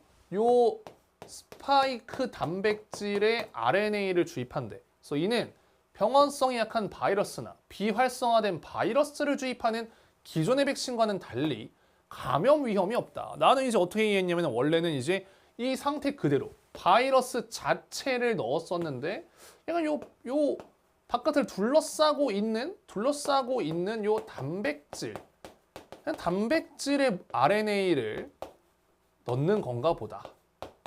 그래서 면역 반응을 효과적으로 유도를 한대. 감염 위험이 없어. 또한 바이러스 변이가 일어나도 스파이크 단백질의 유전 정보만 그러니까 얘만 알아내면은 백신 개발이 가능하다. 바이러스가 뭔가 변했어. 다른 바이러스로 변이했어. 그래도 얘만 알면은 개발할 수 있다는 거네. 그래서 이 문단 봤거든. 세포핵에 있는 DNA의 유전 정보를 복사하여 만들어진 게 뭐 mRNA래. 그래서 얘는 뭐 리보솜의 유전 정보를 전달을 한다. 리보솜 뭔지 나도 몰라. 근데 아무튼 DNA의 뭔가 정보를 복사한 것이 mRNA인데 얘가 이제 리보솜의 유전 정보를 뭐 전달한다. 그래서 세포 속에 가는 리보솜은 이를 이용하여 세포질에서 단백질을 합성하는데 단백질을 그래서 mRNA 백신이 인체에 주입되어 스파이크 단백질의 유전 정보가 세포 내로 전달이 된대.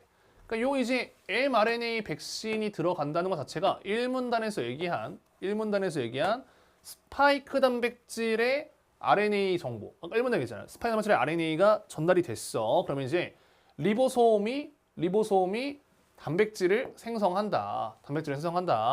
세포는 이를 필요 없는 단백질로 판단하고 유비퀴틴을 붙여 세포질로 배출해버린대. 그러니까 이 구간부터 뭔가 정보량이 많다고 또 막 졸라 쓰거나 또 막 부담스러워했을 텐데 그냥 읽으면 된단 말이야. 그냥 읽으면 되거든. 자, 아무튼 그래서 이제 배출한대. 유비퀴틴이 몸에서 불필요한 단백질 프로테아솜을 유도해. 프로테아솜은 또 그 붙은 단백질을 뭐 분해를 해. 분해된 단백질의 일부는 항원 제시세포인 대식세포나 수지상세포에 의해 세포막으로 이동한다. 그냥 그렇구나 했거든. 근데 이 세포들은 자신의 표면에 스파이크 단백질을 발현을 시킨대. 그러니까 이 세포들은 뭔가 그러면 대식세포나 수지상세포 애들이 스파이크 단백질을 발현시키는 건가? 그래서 주입된 mRNA로 생성된 항원 단백질은 이 항원 단백질이 이제 그치? 내 생각에는 항원 제시 세포의 과학을 잘 모르긴 하는데 아무튼 그냥 보이는 것만 할게. 얘가 이동하고 이 세포들이 표면에 스파이크 단백질, 그 스파이크 단백질이 항원 단백질이라고 봐야 되겠지. 스파이크 단백질이 항원 단백질.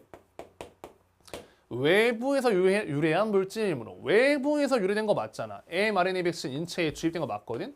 면역 반응을 유도하게 돼서 T세포랑 B세포를 활성화시킨대. 어쨌든 이게 스파이크 단백질, 항원 단백질이 생기면 얘가 면역 반응을 유도해. 그러면은 T랑 B가 활성화돼. T랑 B는 바이러스가 생긴 처럼 외부에서 유입된 물질을 항원을 시켜 제거하는 면역세포다. 시간이 지나면서 항원을 인식하는 기억세포를 생성한대. 그러니까 이 스파이크 단백질에 대한 어떤 뭐라고 해야지? 이거를 제거하는 거를 이제 기억해서 생성한다는 거잖아. 그래서 이후에 스파이크 단백질을 지닌 바이러스가 우리 몸에 침입하였을 때 기억세포는 바이러스를 제거할 수 있도록 한대. 왜? 이미 이 스파이크 단백질에 대한 항원이 대비가 돼 있다. 그지? 바이러스를 얻는 게 아니라 그냥 쉽게 얘기해서 스파이크 단백질을 학습시키는 거네. 그치? 지문 읽었을 때 이 원리를 이해하는 게 어렵지가 않았던 게 결국엔 하고자 하는 얘기가 스파이크 단백질 기반의 RNA 백신을 넣어서 결국엔 스파이크 단백질에 대한 어떤 정보를 학습시켜서 나중에 그 스파이크 단백질이 들어왔을 때 제거할 수 있다는 거잖아. 그치? 정보가 많은데 이거 다 외울 수도 없고 이거 필기하거나 썼으면 더 마탱이야. 내가 봤을 때 굳이. 자, 3문단 봤어. 최근에 상용화된 이유는 면역에 관여하는 수용수 단백질인 TLR과 관련이 있다. TLR은 또 뭐야? TLR은 원래 몸에 있던 RNA와 외부에서 유래한 RNA를 구분하는 능력이 있다. 외부 RNA는 뭐야? 이거 아까 전에 그 바이러스의 스파이크 단백질 RNA를 구분하는 능력이 있어서 외부에서 유래한 RNA를 판단되면 면역 반응이 일어나서 RNA에 의한 단백질 합성 자체가 이게 억제돼서 백신 효과가 나타나지 않았대. 아까 전에 이제 2문단에서 그랬었냐면 2문단에서 이게 이제 그 mRNA 백신이 내가 봤을 때 이제 이게 연결을 시켰어야 됐거든요. 그러니까 고민을 되게 많이 했는데, 그러니까 이게 mRNA는 리보솜의 유전 정보를 전달한다. 세포 속에 가는 리보솜은 이를 이용해서 단백질을 합성한다. 그러니까 이 단백질을 생성한다는 게 이게 합성한다라고 볼 수 있을 것 같거든. 그지? 그러니까 이제 이게 mRNA, 그러니까 mRNA가 리보솜의 스파이크 단백질에 대한 유전 정보를 전달하면 리보솜은 그걸 이용해서 스파이크 단백질을 만든다. 이렇게 이해를 해야 될 것 같거든. 내가 과학은 잘 모르지만 그렇게 읽어야 될 것 같아. 그래서 이 3문단 읽었을 때 단백질 합성이 억제된다. 그러니까 사실 이게 RNA에 의해서 아까 전에 이게 RNA에 의해서 리보솜이 어디였지? 그지? RNA에 의한 단백질 합성이 억제돼서 그러니까 원래 RNA에 의해서 뭔가 이게 스파이크 단백질이 만들어져야 되는데 그게 안 만들어져 가지고 효과가 없었다. 이렇게 봐야 될 것 같아. 그래서 이러한 문제는 RNA 염기 일부를 변형하여 해결이 됐었대. 연구 결과 진화 과정에서 체내 RNA 염기 중 우라실 일부가 변형돼서 TLR이 자신의 RNA랑 바이러스 RNA를 구별할 수 있음이 밝혀졌대. 그지? RNA에 의한 단백질 형성 내가 잘못 읽었나? RNA 주입. 그러니까 mRNA. 요게 이제 RNA에 의한 리보솜에 의한 단백질 합성으로 봐야 될 것 같은데 저게 이제 안 됐었다가 해결이 됐다. 그러니까 이제 체내 RNA 염기 중 우라실 일부가 변형돼서 TLR이 내 거랑 딴 거를 구별할 수 있어. 그래서 이게 뭔가 다른 거라고 생각하면은 이거의 합성이 억제됐다. 그래서 이제 바이러스의 RNA를 구성하는 염기 중 우라실의 화학 구조를 변형시키면 면역 반응이 일어나지 않게 된다. 결국에는 이제 우라실이 변형돼가지고 구별해서 문제가 생긴 거니까 우라실을 다시 변형을 시키면은 면역 반응이 일어나지 않아서 그래서 결국에는 스파이크 단백질을 만들 수 있다. 이렇게 이해를 하면 될 것 같아. 나는 그렇게 이해를 했어. 4문단 봤어. 다른 문제에는 애들이 이거 좀 설명을 이해를 못했을 수도 있으니까 조금 절어가지고, 그러니까 절었다기보다는 이게 평가원이 아니고 내가 풀자마자 해설하는 거다 보니까 약간 이제 해설하면서도 맞는 것 같긴 한데 혹시나 하는 마음에, 물론 수업 준비 당연히 했지만, 자, 아무튼 정리를 해볼게. 자, TLR, 그래, TLR이 원래 몸에 있던 RNA, 외부에서 유래한 RNA. 그러니까 이제 이 RNA라는 게 그래 좀 더 앞으로 갔어야 돼. 이거 같은 경우는 1문단에서 이 스파이크 단백질의 RNA거든. 그치? 당연히 그래. 이게 내가 좀 더 앞을 활용했어야 돼. 스파이크 단백질의 RNA를 주입하는 거거든. 요 RNA를 주입하는 거란 말이지. 그래서 이 문단에서 이게 mRNA랑 RNA를 똑같이 봐야 되나 싶기는 한데 문맥상 똑같이 봐야 될 것 같기는 한데 아무튼 그래서 요거를 주입을 했을 때 이거를 구분해 버려서 이거는 스파이크 단백질의 RNA다. 그러면은 결국에는 얘로부터 시작되는 mRNA 백신이 주입됐을 때 나타나는 리보솜에서부터 뭔가 이루어지는 쭉 어쩌고저쩌고 이루어지는 스파이크 단백질의 합성이 이루어져야 되는데 얘에 의한 스파이크 단백질 합성이 억제돼서 효과가 없었다. 근데 이러한 문제는 RNA 염기 일부를 변형해서 해결이 되었다. 체내 체내에 있는 RNA 염기 중 뭔가 일부가 변형이 돼서 이게 왜 이런 짓을 하느냐, 왜 억제를 하느냐.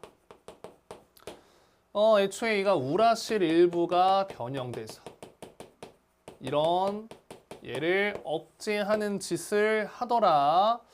그러면은 이제 좀 잘못 읽었네. 바이러스의 RNA를 구성하는 염기 중 우라실 합구조를 변형시키면은 면역반응이 일어나지 않게 된다. 얘를 변형시키는 건가 본데 요쪽을 변형시키는 게 아니라 여기에 있는 우라실을 변형시키는 거네. 여기는 우라실을 변형시켜야 된다. 그지? 결국에는 체내 RNA니까 체내 RNA에 아니지. 여기에 여기가 우라실이 변형돼서 구별할 수 있으니까 얘의 우라실을 변형시켜야 얘네 둘을 구분을 못하게 해서 면역 반응이 일어나지 않게 해야 되겠네. TLR이 그치? TLR이 자신의 RNA랑 DNA, 바이러스 RNA를 구별할 수 있으면 이렇게 됐다. 체내 RNA. 그러니까 체내에 있는 거니까 얘 우라실 변형됐으니 다른 거 알아서 얘 우라실 변형해야 얘가 억제되는 일이 없게 해야 된다. 3문단 이렇게 볼게요.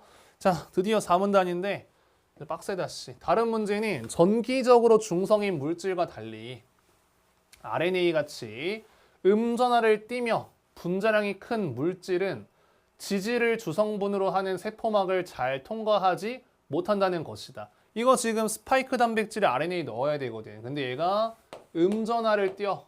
그리고 분자량이 너무 커. 근데 얘가 이제 지질을 주성분으로 하는 세포막 통과를 못해. 또한 RNA는 불안정해서 외부 환경에 민감하므로 백신 효능을 유지하려면 매우 낮은 온도에서 보관해야 된다. 뭔가 또 이제 낮은 온도에서 보관해야 함. RNA를 분해한 다양한 효소에 의해 mRNA가 세포 내부에 도달하기 전에, 그러니까 이제 RNA를 넣는다는 것 자체가 mRNA를 넣는다는 게 맞네. 내 과학을 몰라가지고 항상 고생이긴 하다. 하지만 읽을 수 있잖아, 그렇지? 아무튼 손상될 가능성이 높다. 이것은 mRNA를 감싸는 나노 크기의 지질 입자를 개발함으로써 해결이 됐대. 이게 뭔가 막는 게 이제 쉴드가 생겼다네. 세포막과 유사한 성분으로 이루어져 있는 지질 나노 입자는 양전하를 띠므로 mRNA의 음전하와 결합해서 균형을 맞춘다. 오케이. 얘가 음전하를 띠는 게 문제였었는데 지질 나노 입자를 해서 얘가 마이너스인데 이제 플러스랑 해가지고 문제를 균형을 맞춰주고, 또 얘가 원래 이제 분해가 손상될 수 있단 말이죠. 효소 때문에 손상될 수 있는 건데, 요것도 이제 효소로부터의 분해를 보호할 수 있다. 한편 RNA의 불안정한 성질 때문에 얘가 좀 뭔가 이제 불안정해. 환경에 민감하고 불안정하거든. 그래서 뭔가 얘 같은 경우는 이 DNA 백신은 어때? 라는 거지. 그래서 DNA 백신은 염기 서열을 변경하여 바이러스의 변이에 빠르게 대응할 수 있고 체내에서 안정적이라는 장점이 있대. 일반적으로 DNA 백신은 백신의 DNA가 세포에게 들어야 되는데 이 과정이 쉽지는 않다네. 그러니까 불안정하진 않지만 도달이 어렵다는 거고, 또 합성 후에 얘는 mRNA는 그냥 분해가 돼버린대. 근데 이제 백신 DNA가 세포에게 남아가지고 항원 단백질을 일정 기간 계속 생성하는데 이로 인해 인간 DNA에 영향을 줄 수 있어 아직 상용화되지 않고 있대. 그러니까 mRNA는 좀 만들다가 이제 만들고 그냥 사라지나 봐. 그치? 얘는 그냥 계속 만든다는 거네. 자, 문제문 1번 선지.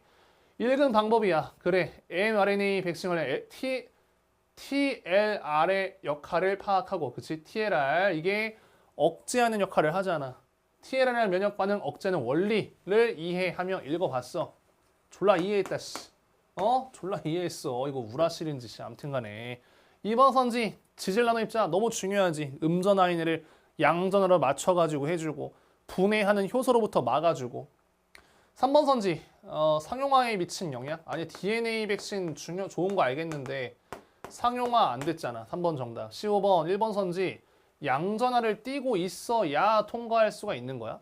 이게 음전하를 띄고 있는데 양전하랑 균형을 맞춰줘야 통과할 수 있는 거 아니냐? 그지? 마플해서 균형을 해줘야 통과할 수 있는 거 아니었어? 그래서 1번 선지가 비교하기 위한 자료이다. AP 들어갈 말. DNA 백신은 원형 구조의 DNA인 플라스미드를 이용한다. 자, 플라스미드를 이용하는데 항원을 만드는 유성분을 삽입하고 증식해 생산하고, 얘도 이제 지질 나노 입자 쓰네. 내부로 들어간대. 그래서 또 핵에서 mRNA를 만들고, mRNA는 세포 소기관 이동해서 항원 단백질 만드는데 저 항원 단백질이 계속 만들어진다는 건 좀 문제였겠지. 공통점과 차이점. 자, 그래서 1번 선지 보면은 공통점이 영향 미치는 거 아니죠. 공통점 미치는 건 DNA만 영향 미치는 거 아니었냐? 2번 선지는 어떨까? 자, 공통점, 유전 물질에 항원과 함께 면역 반응을 조절하는 단백질이 포함되어 있다. 애초에 이게 포함되어 있지는 않지 않냐? 둘 다 이런 말은 없었던 것 같은데? 3번 선지도 확인을 한 적은 없는데 4번 선지 어떨까? 답은 너무 쉽지 않니?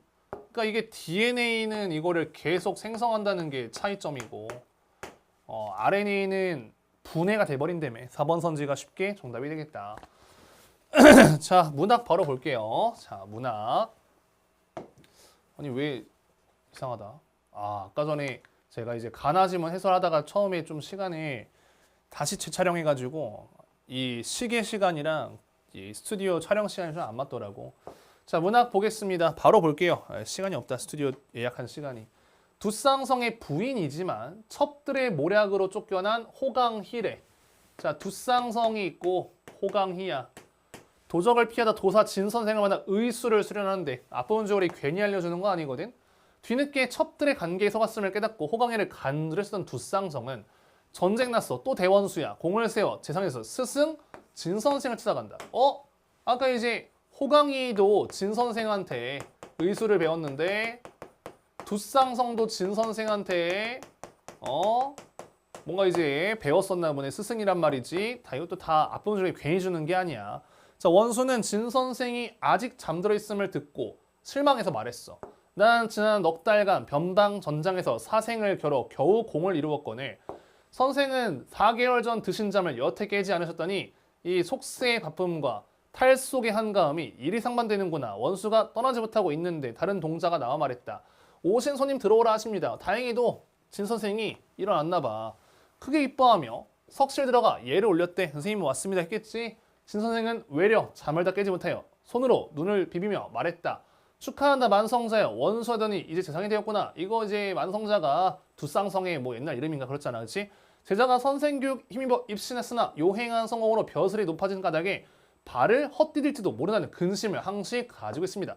계절 바뀌는 동안 평안하셨는지 제가 오히려 벼슬이 높아지니까 날아갈까봐 불안합니다.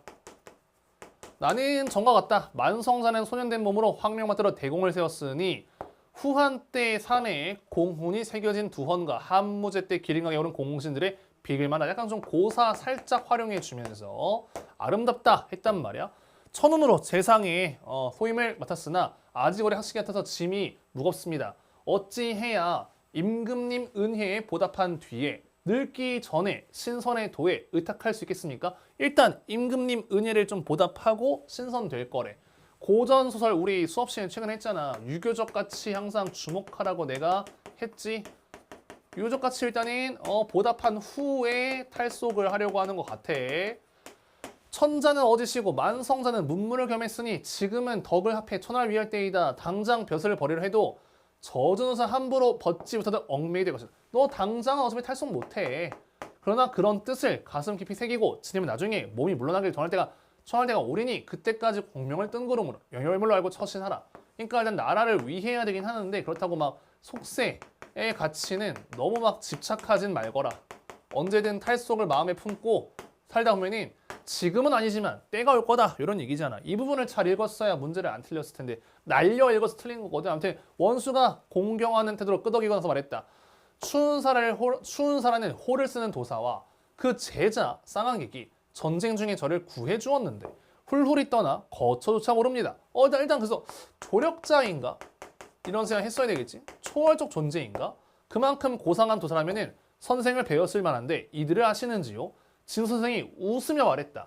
야 추운사 나랑 성이 똑같지 않더냐? 그러니까 이 김강민 할 때 김이 똑같지 않더냐? 그런 줄로 압니다. 추운사는 그럼 뭐야? 일단은 진씨라는 거지. 추운사는 진씨. 나는 그를 한두 번 보았을 따름이다. 허나 만성자의 장모, 너네 장모랑 가까운 친족이라 자주 왕래한다니 처가애가 물어보라. 추운사가 놀랍게도 그치? 이 두쌍성의 장모랑 친하대. 뭔 소리지? 근데 이제 그 말이 진부인의 먼 친척이라던 추운사멸과 어긋남을 의아해 했다. 그러니까 이 도사 같은 경우는 이 진부인, 아마도 이 장모가 그럼 진부인이지 않을까? 진부인이랑 안 친하다, 먼 친척이다 했는데 근데 알고 보니 이제 뭐 도사님은 이제 뭐 되게 가깝다. 아까 먼 친족이랬는데 가까운 친족이다. 뭔가 좀 쎄함을 느꼈어야 돼. 이어 원수는 첩에게 미혹되어 무죄한 아내 누구야? 아까 모시게 호강인가? 아무튼 오해하여 유배가도록 내버려둔 것을 스승께 아뢰고 자책하며 수년이 흘러 호씨가 이미 유배지에서는 풀려났으나 철아 도적을 만나 행방이 묘연함을 고했다. 호씨가 지금 뭐 어디로 간지 알 수가 없다라고 했대. 지금 반년이 들어 사생을 모릅니다. 부부연이 영영 끊기는 한탄을 면하고 깨진 거리 협전날이 있겠습니까? 진 선생이 근데 웃는 낯빛으로 말하거든.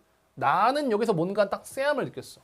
왜 웃을까? 약간 좀 웃는 이유가 있는 것 같아, 그렇지? 나는 점친 할아버지가 아니니 어찌 알리오. 그러니까 벌써 왜냐면 이 앞부분의 줄거리 봐. 앞부분 줄거리에서 얘들아, 앞부분 줄거리에서 분명히 두쌍성의 부인이 이 진 선생에게 의수를 배웠다고 했단 말이야. 의수를 배웠다고 했는데 뭐 이제 자기는 잘 모른다네? 모른다고 얘기를 하고 또 이제 어떤 부분이 좀 특이하냐면은 이 추운사가 한 말과 도사가 한 얘기가 좀 뭔가 다르다? 약간 좀 뭔가 촉이 왔으면 좋았을 것 같은데 좀 더 읽어볼게. 자, 원수는 처가인 괴류양의 기별 후 그리를 향하며 헤아렸다. 내 무슨 낯으로 장모를 뵙고 또 부인의 참담한 일을 전할까? 추운사 거쳐야 뭐 알게 된들. 부인 소식은 어떻게 하냐? 난 여기서 거의 확신이 들었던 것 같아. 추운사는 뭔가 부인이랑 엄청난 관련이 있겠구나. 이런 생각. 자, 하여튼 원수의 기별을 받은 진부인 장모야 장모. 장모겠지. 딸과 함께 누각에 올라 바라보았다. 북소리는 산을 울리며 오색기는 바라면서 이거 새떼 같은 행렬과 어쩌고 묘사 체크했어야 되겠지.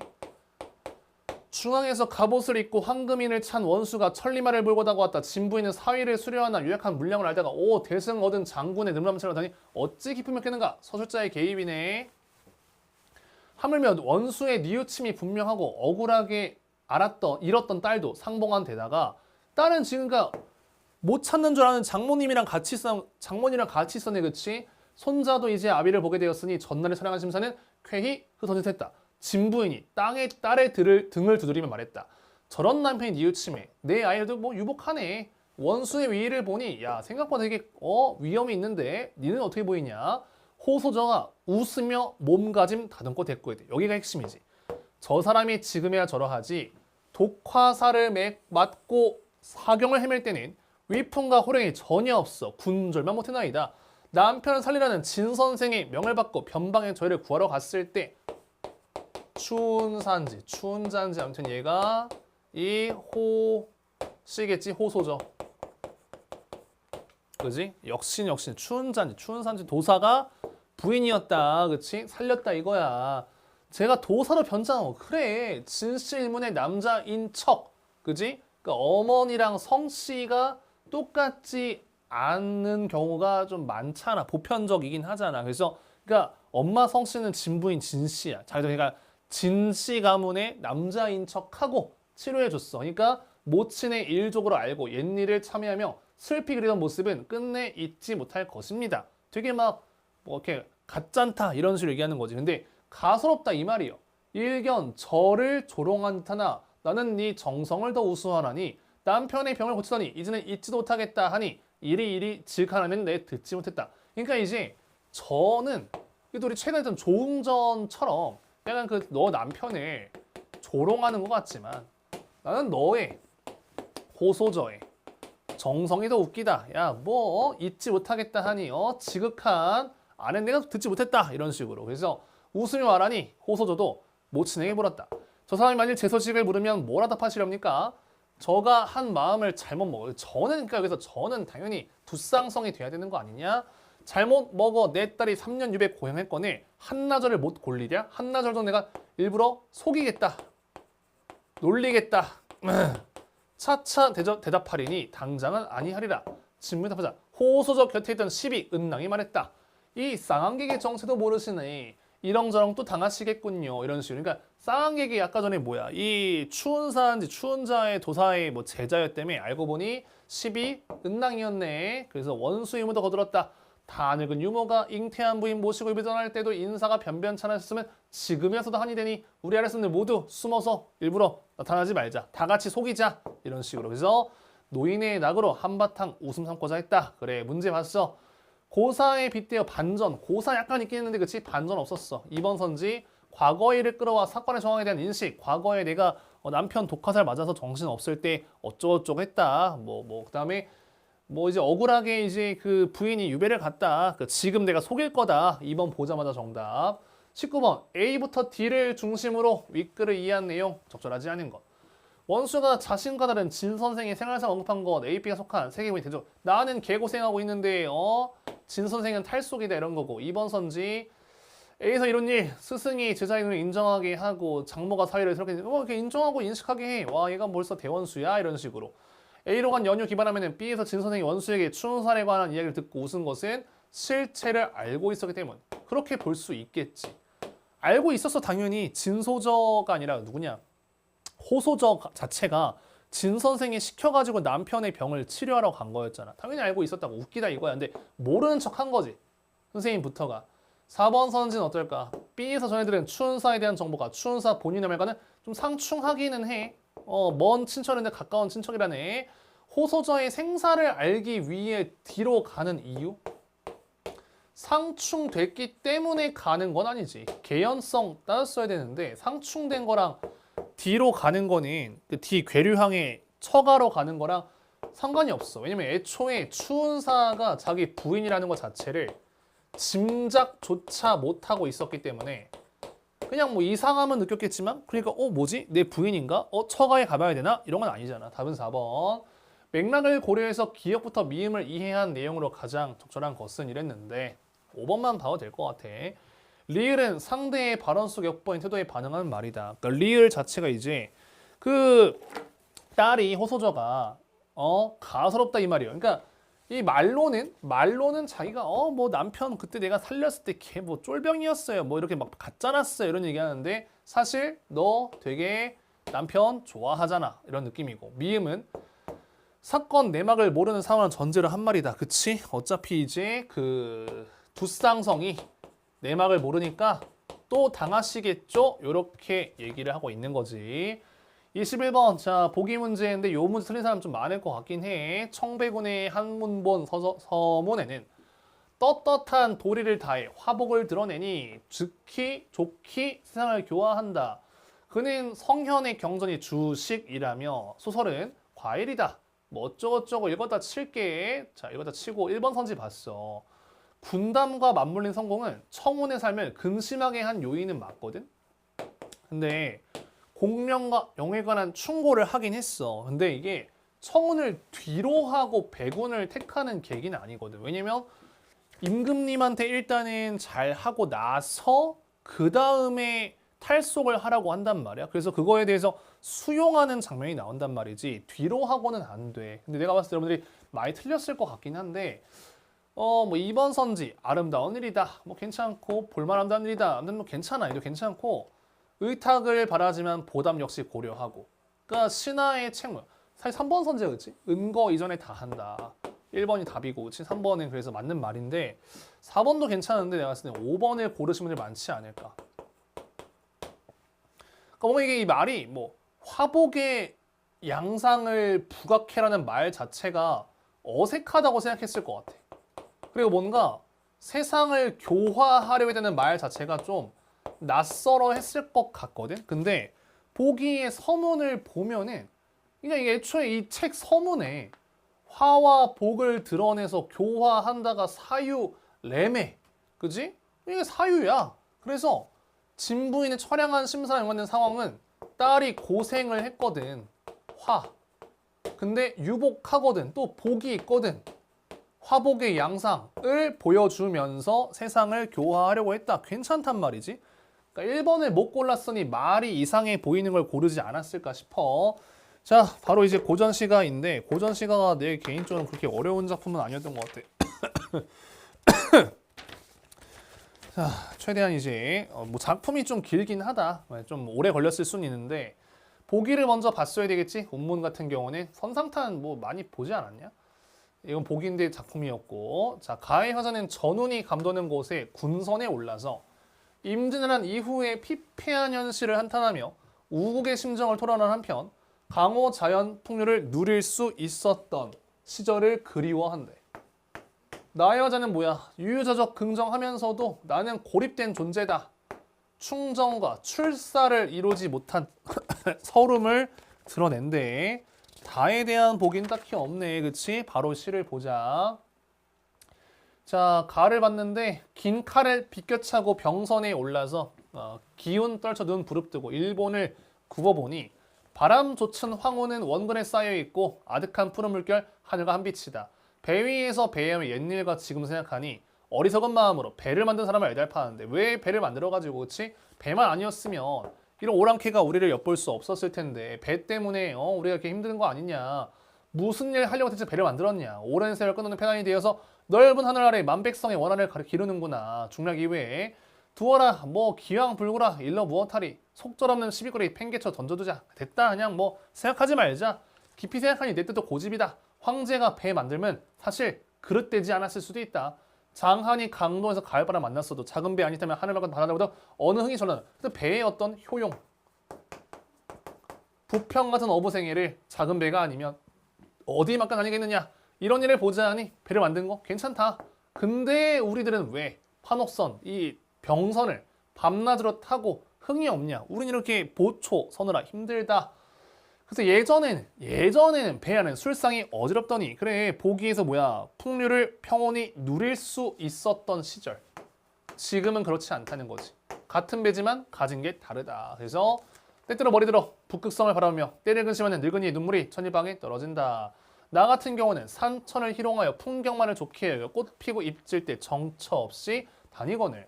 세상은 청개변 조홍을 광자라고 하는구나. 그러니까 자기 이제 조홍이 낚시라는 사람을 그냥 미친 사람이라고 하는구나. 약간 자기가 세상과 불화, 보기를 활용해야 돼. 불화인 상황이야. 위수에서 낚시하던 늙은이와 청계 못에서 낚시하던 늙은이를 세상으로는 누가 낫다 의논을 할까? 아무리 태공망 여성인들 근한에나 다를까? 그러니까 이 역사적 인물과 자기를 비교하면서 자기의 어떤 흥취, 자부심을 표현을 하는 거겠지, 그치? 충효도 못하고 내 비록 죽을지언정 깊은 밤 밝은 달에 두 개나 혁실되어 평생의 임금부치 못 모신 원한으로. 그러니까 뭔가 자기가 이 충효를 하지 못한 보기에 따르면은 뭐라 써있냐, 임금 충정과 출사를 못했잖아. 결국 얘가 벼슬을 못했잖아. 그지? 그래서 행했다는지 말멈추고 신음하느나. 다는 수필인데, 자, 수필은 항상 간단하게 읽었어야 돼. 작은 배에 두세 사람이 다 타고 논일며 낚싯대 행치를 싣고 어부의 피리소리를 전하는 것은 세상사에 초연한 소부와 허유의 낭만적인 모습과 같다. 반대로 큰 바다에서 거센 풍랑을 만나 사람들의 얼굴이 잿빛으로 변하고 오직 훌륭한 상어만이 지혜와 힘을 짜내 풍랑을 뚫고 강변을 정확한 경우가 있는데, 이건 이제 주공과 소공의 상황을 보필해 준화를 안정시킨 일에 해당한다. 그러니까 이제 뭔가 좀 조용하게 잘 놀 때는 되게 그냥 탈속적인 느낌, 낭만적인 느낌. 근데 이렇게 뭔가 풍랑이 있을 때는 약간 좀 세속적이기는 하지만 그래도 뭔가 자기 몫을 다하는, 안정을 시키는 뭐 그런 느낌. 그래서 평안할 때와 거센 풍랑을 만났을 때 이렇게 좀 나눠서 봤어야 될 것 같아. 물은 배가 아니면 띄울 것이 없다. 그래, 배 말고 뭘 띄우겠어. 마찬가지로 백성은 임금이 아니면 누굴 떠받들겠는가? 배는 물이 아니면 다닐 수가 없다. 마찬가지 임금, 백성 아니면 함께 나라를 지킬 사람. 백성과 임금은 뭔가 서로 상부상조하는 관계다. 이런 말 하고 싶은 것 같아. 힘도 헤아리지 않고 배를 띄워 함부로 나가는 경우가 있다. 그들은 물이 새는 대로 바다에 나갔다 전복되는 화를 자초한다. 제주랑 덕이 없는 선비가 지위를 탐하면 망한다. 요 얘기 하고 싶은 거네. 어떤 뭐라고 해야 되지 이거를? 그 교훈을 주는 권계를 하고 있는 거지. 그 다음에 도구를 정비하고 집중해서 가는 경우. 풍파가 있어? 그냥 과감히 물러나. 그러니까 덕업을 쌓고 나아가는 거야. 잘못되게 하지 않아. 세상을 떠나야 돼? 바로 떠나라. 그냥 바로 떠나버려. 뭐 떠날 일이 있으면은 안 멈춰. 바로 그냥 발 빼버려. 이거 좀 아닌 것 같아? 나 안 할래. 이런 식으로. 또 배는 험한 파도속을 안전히 건너는 경우도 있고 반대로 편안히 흐르는 물에서 물가에서 전복되는 경우도 있으니 대비가 있으면 환란이 없고 소홀히 대처하면 환란이 생긴다. 대비를 잘 해놓으면 아무리 험해도 잘 건넌다. 대비가 없으면 편안히 흘러다가도 전복될 수가 있는 거다. 대비를 해라. 이런 얘기. 중력 이후 큰 비로 물이 불어 물살이 급해지면 물길을 거슬러 올라가는 배는 반드시 다줄로 끌어당기는데 이제 물살 급해. 닷줄로 끌어당겨. 함께하는 사람이 적어도 마음과 힘을 기울이면 쉬워. 사람 많아도 여유 부리면 어려워. 사람이 많고 적은 게 중요한 게 아니야. 뭔가 이 집중해서 하는 게 중요한 거지. 간혹 힘을 쏟지 않았는데 성공할 때도 있지만 끌어내면 결과는 같다. 때로는 거의 끌어올렸다가 문득 해이어져 닷줄을 손에 놓치는 바람에 심리나 떠내려가기도 하고 힘쓰기를 꺼려 스스로 한계 짓기도 하며 힘은 쓰지만 끌어올리는 방법을 모르기도 하며 서두르다 실패하기도 한다. 그러니까 학문 수양과 빗댔다는 거. 뭔가 이제 다 왔지만 뭐 수능에서 잘 점수가 안 나올 수도 있고 어떻게 수능 잘 보는지 모르기도 하고 서두르다가 점수가 안 나올 수도 있고 이런 얘기인데 아무튼 어렵지 않은 수필이었고 가부터 다에 대한 설명이야. 1번 선지 보자마자 다양한 경관 개소리인데 2번 선지 어때? 보기에서 얘기했지만 가는 이제 과거에는 풍류를 즐겼지만 지금은 내가 판옥선에서 이런 보초를 서고 있는 힘든 상황 나는 물음의 형식, 나의 처지에 대한 얘기. 이연애, 그나 내나 다를까? 바로 정답. 보기 내용인데 요것도 은근 틀렸을 것 같긴 하거든. 읽었다고 치고 한번 볼게. 1번 선지, A와 오도 현실의 문제에 대한 책임 헌원 씨는 전가한다. A 같은 경우는 배 만들었으니까 뭐라고 하고, 얘 같은 경우에도 뭐 이제 헌원 씨를 병기 쓰는 걸 익혀서 곤란하게 했다. 왜 이제 병기 쓰는 걸 익히게 했느냐. 괜히 황제 탓을 하고 있는 거지. 2번 선지, 수단이나 도구의 해악성, 배와 병기, 고통의 근원에 대한 원망. 괜찮거든? B 같은 경우 수단, 도구의 쓰임이 끼친 영향에 근거해서 평가. B는 이제 긍정적인 평가긴 하지만 평가를 하긴 하거든. 그래서 하긴 했어. 4번 선지 어떨까? 오랑캐의 침략을 폐단의 결과로 지적하고 있고, 보기에서는 활가창이 망가진 것을 곤란한 일로 인식하고 있다. 자, 이게 보기의 주제를 잘 봤으면 이게 망가진 거를 곤란한 게 아니거든.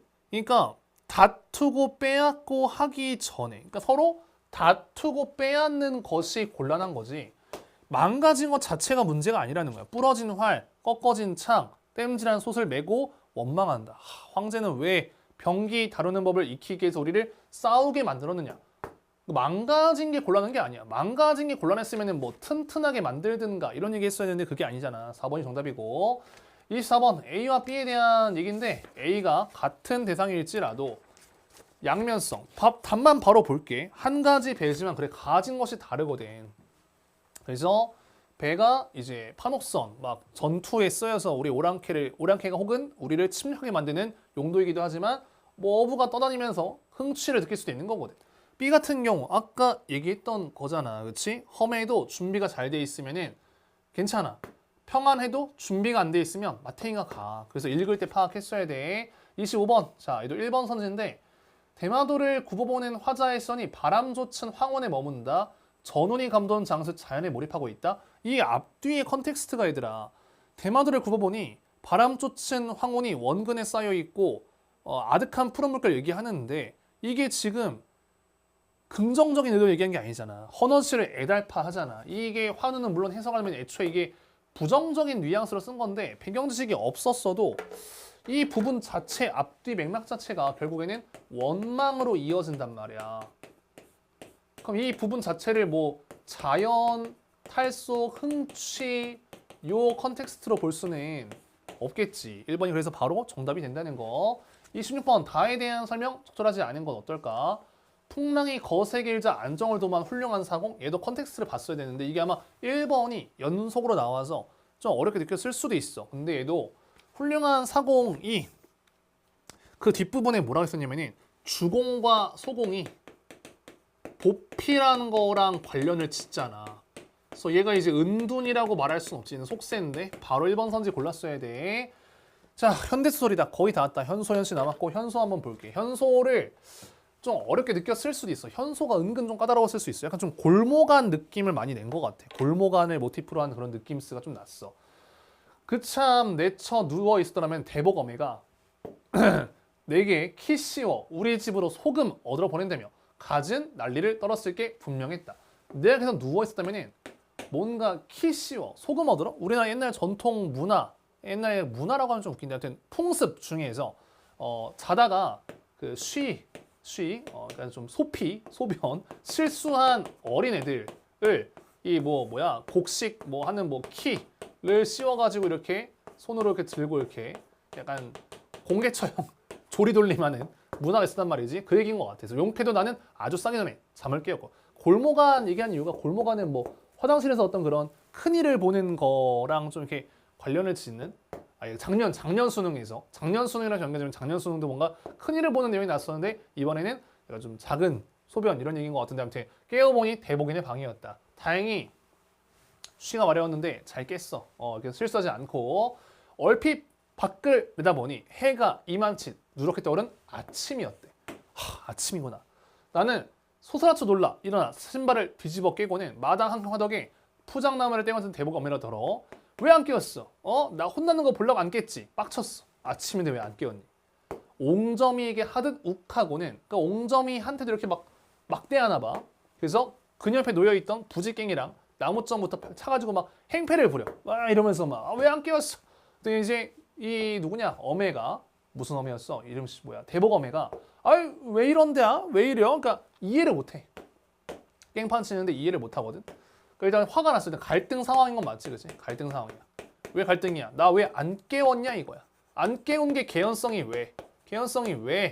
나 사랑방인지 뭐 사랑에 가서 뭔가 안 깨웠으면 혼나. 그러니까 네가 나 안 깨워서 나 혼나게 생겼으니까 안 깨운 거냐 이런 식으로. 그래서 대법원은 영문을 모르거든. 체증기 있는 목소리 내며 일어나지 않아는 깔고 앉았던 또아리를 그냥 발로 차버려. 미친놈이야. 그래서 이제 거죽을 왕걸로 며칠게 감아온 아껴온 또아리에 불이 붙자 그녀는 맨손으로 막 끄면서 막 아이 뭐 때문에 이래 뭐 때문에 이러는 거야 이해를 전혀 못해. 그래서 이미 이틀째를 하루같이 새벽이라는 대로 사랑에 나가서 할아버지 배 꿇어 앉아 문 안 들이고 천장맹것에 한바탕 외워드린 다음 반엄치고 용광 타고를 부시어 타고는 침 뱉는 그런 곳 용품이야. 놓아들인 뒤 아침홈으로 해온 터에 처음으로 그 일을 잊어버린 채 남의 집에서 늦잠을 자버린 나로서는 어디론가 도망쳐버리고 싶게 크나큰 잘못을 저지른 셈이 아니었던 것이다. 아 완전히 이해했어. 원래 매일매일 데일리 루틴이 있었다는 거야. 여러분 맨날 이제 러셀 바자관에 가야 돼. 아침마다 바자관 가야 되는데 늘 바자관 잘 가서 읽으실 때 잘 공부했었어. 근데 뭐 남의 집 친구 집인지 이런 데서 잤다가 못 일어난 거야. 그래서 안 깨운 사람한테 괜히 화풀이하는 거야. 그런 적 살면서 있지 않니? 엄마한테 괜히 왜 안 깨웠냐고. 왜 안 깨웠냐고 이런 적 있지 않아? 뭐 그런 느낌인 것 같아. 그래서 대보검애가 그처럼 미울 수 있을까? 다 알면서 한나절까지 자버리게 둔 그 녀석도 뻔한 것이었다. 이거 일부러 그런 거 아니냐? 약간 좀 오해하는 것 같은데 아직은 모르지. 아무튼 꿇어앉아 할아버지의 걱정을 들으며 눈물을 찔끔찔끔 훔칠 내 하는 걸 구경할 재미로 모르는 척했음이 분명하던 것이다. 그러니까 나는 생각하는 거예요. 이 어머니, 이 대버거미가 내가 이렇게 가야 걸 알면서 모르는 척, 나 엿먹인 거다 이런 식으로. 그래서 이제나 욱하는 성질인 나. 그러니까 이게 과거를 돌아보는 느낌으로 확실히 얘기를 하고 있단 말이야. 그래서 김을 푸승풍성하던 화덕이 나무 뚜껑을 막 들어 올리고 막 팽개칠 기세로 막 지랄을 해. 그래서 이제 눈에 뵈는 게 없어. 알던 그녀라 대버거미는 얼른 웃어가면서 왜 그래? 그래서 이제 업어줄 테니 참아. 일단 진정시키려고. 그래서 수제비가 숨바꼭질하듯 끌어내는 솥전에다가 솥뚜껑을 맺히듯 덮은 다음에 슬그머니 주저앉아 오래 말았어. 막 지랄 연병을 하다가 주저앉았네. 참을 내서가 아니었대. 뭔 소리야? 개연성 파악해야 돼. 태도 변화 신경 썼어야 돼. 태도 변화. 자 뭐야? 솥뚜껑을 던지려고 하다 보니 바야흐로 서산마루에 걸터 앉아있던 것이다. 낮잠을 길게 자 해거름역에 이르고는 반잠 자고 난 아침을 착각했던 것이다. 나도 이런 적이 있어. 수능 끝나고 끝날 때는 아니야. 뭐 이제 수능 끝나고였구나. 수능 끝나고 했는데 이제 낮잠을 잤어. 수능 끝나고 좀 편한 마음으로 잤는데 중간에 벌떡 일어나가지고 나 수업 가야 돼. 큰일 났다. 막 저녁에 한 8시에 지랄했던 적이 있어. 깨가지고. 그러니까 수능 끝나고 얼마 안 돼갖고 그 아침 수업이 있었거든. 토요일에 아침 수업이 있거든. 그래서 그것 때문에 이제 혼자 아침 8시 수업 가야 되는 줄 알고 막 난리 부르쳤던 기억이 좀 나네. 한두 번이 아닌데 나 같은 경우는 꿈을 잘 안 꾸는데 꿨다 하면 어떤 꿈이냐면 항상 학생이 중간에 수업 시간에 막 가방을 싸고 나가. 수업이 막 별로라는 듯이 졸라 못 가르치네 이런 식으로. 아니면 꿈에서 깼는데 지각이야. 학원에서 부재용통화 졸라 와 있어. 선생님 어디세요? 뭐 원장 선생님 뭐 전무님 이런 식으로. 꿈에서 깼을 때. 아침에 큰일 났다. 어떡하지? 이럴 때. 직업병인데. 자, 아무튼 간에 어부하네? 어부해요. 그래서 이제 막 업어줘야 누그러진다 싶은 대보검이. 그러니까 여전히 업자고 둘러댄 등을 들이대면서 엉덩이를 뭉개고 있다. 왜 그래? 업어줄까? 이런 느낌이지. 그러니까 모를만 해. 얘가 난리 치는 걸. 나는 지금이 아침인 줄 알았단 말이에요. 드디어 이제 솔직하게 얘기를 해. 고백할 수밖에 없었다. 그 뒤로 자면서 나는 그런 착각을 가끔 겪으만 봐였지만 그러나 그때 일처럼 짙은 색깔로 눈 안에 남아있는 모습이 없었다. 그래 나도 이런 적 좀 있거든. 근데 얘는 이게 아주 인상 깊은 기억이었던 거지. 이튿날 아침 착각했다 웃으면서 수제비 한 그릇을 주었다. 중략 부분 줄거리 이후로 난 이후로도 종종 대복어미였잖아. 집에서 시간을 보내고 대복이랑 마음 추러 쌌는다. 하지만 동네 사람들은 손버릇이 나쁜 대복이가 뭔가 뒤름을 알겠지만 도둑질을 한 적이 있나 봐. 희망 없는 애다 하면서 야 놀지 마 충고한대. 뿐만 아니었다. 철호는 나한테도 한두 번 충고한 게 아니었다. 철호보다도 옹점이가 더 미덥지 않은 말로 나를 타이르려고 했다.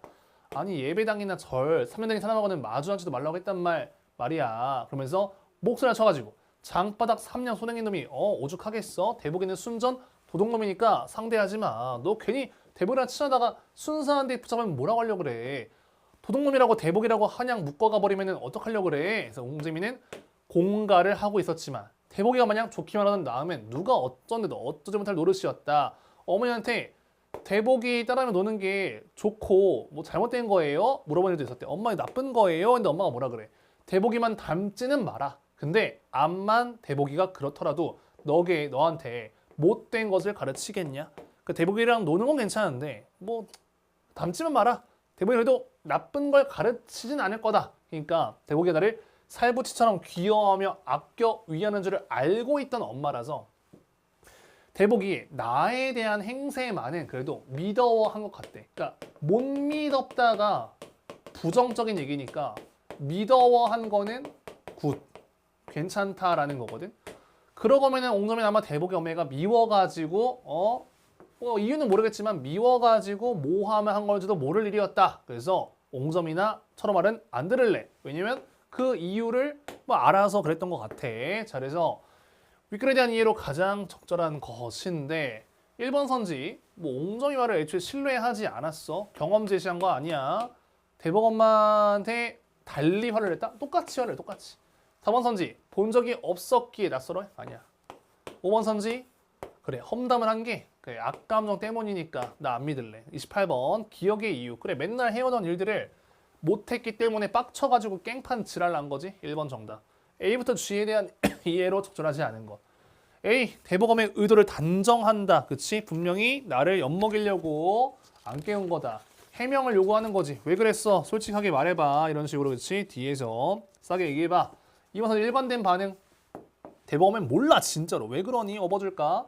3번 선지 어떨까? 대복엄의 대처로 인해 해소된 게 아니잖아. 그냥 지가 이제 이게 전역인 거를 깨달았을 뿐이지 대복엄매가 막 달래가지고 해소된 건 아니야. 3번이 그래서 바로 정답. 30번 문제 관초수필 설전에는 어릴 적 이야기를 성인이 된 자신의 시선을 소라는 한편 어린아이 어쩌고저쩌고 이것도 이제 기출에 나왔던 패턴이긴 하거든. 읽었다 치고 볼게. 1번 선지 모르는 척셈이 분명하다는 건 어린아이 입장에서의 추측이겠지. 얘나 지금이나 욱한다. 그래 어린 나랑 성인이 된 나. 화내다가 고백해. 파악하지 못한 행동한 인물의 어리숙한 면목. 괜찮은데 웃겨. 등을 대주고 수제비를 주고 감싸줘. 너그럽거든. 4번 선지 개인적 친밀감으로 판단을 해. 그래 도둑놈이라는 것보단 나한테 잘해줘. 괜찮거든. 5번 선지 누구보다 미더워한다. 나에게 충고하는 일과 달리 어머니는 행실 전반에 대해서 긍정적인 관점은 아니지. 행실 자체 전반적으로 긍정적인 건 아니야. 왜냐면 닮지 말라고 하거든. 그냥 별로 안 좋은 애인 건 아는데 그래도 너한테 나쁜 거 가르치겠니? 이런 거지. 자 마지막 현대시까지 보고 마칠게요. 보기를 먼저 봤어야 되는데 264 김지아 부정적 시대 상황. 그래서 가는 현실의 비참한 모습. 이상의 실현이 어렵다. 나 같은 경우는 이제 뭐야 특정 공간의 상태 뭐 삶의 터전이 무너짐 갈등. 근데 얘는 뭔가 그래도 회복하고 싶음. 그러니까 시적 상황과 반응이 얘는 그래서 안타깝고 얘는 회복을 하려고 하고 그치? 그래서 C를 보면은 간단하게 그냥 읽으면 돼. 수마노 비치레야 할 내 고향이지만 있기만 푸르다. 뭐야 마테이 간 거야. 마테이 갔어. 비참해. 슬픔도 자랑도 집어삼키는 검은 꿈. 파이프엔 조용히 타오르는 꽃불도 향기로운데 연기는 도태처럼 나를 항구에 들고 옛날에 쓰던 눈동자인 짜온 소금이 절여서 그냥 전반적으로 다 안 좋다라고만 읽으면 되거든. 전반적으로 다 이걸 막 세모씩 세모 하면서 가는 게 아니라 그냥 보기에서 말한 대로 비참하고 현실이 쇠시구나.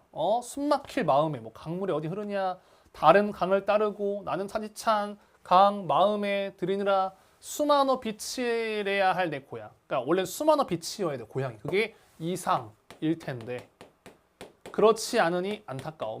이렇게만 읽어도 된다. 뭐 얼마나 시를 더 대단하게 잘 읽을 건데 나는 뭐야? 무엇이 여기서 무너지고 있느냐? 공간 상태가 마탱이 같다 했잖아, 그렇지? 무엇이 소리치고 있느냐? 뭔가 되게 이건 부정적인 상황이어야 되거든. 보기에서 얘기했잖아, 그렇지? 뭔가 애초에 부정적이야, 무너지고 있어. 정확하게 무너진다는 표현을 썼던 것 같은데, 그렇지? 삶의 터전이 무너지는 갈등이라고 했잖아. 그래서 삶의 터전이 무너지고 있어. 그래서 아름다운 바람에 저 흰물결은 밀려와서 뜨거운 흙을 적시는 한탈리 들려 무엇이 조금씩 무너져가고 있느냐. 참혹한 옛 싸움터에 꾸민 듯 햇살은 떨리고 하얗게 빛바랜 돌무더기 위를 총소리가 울려간 뒤 바람은 속살거린다. 찢어지는 소리다. 뭐 꽃들의 외침 소리다.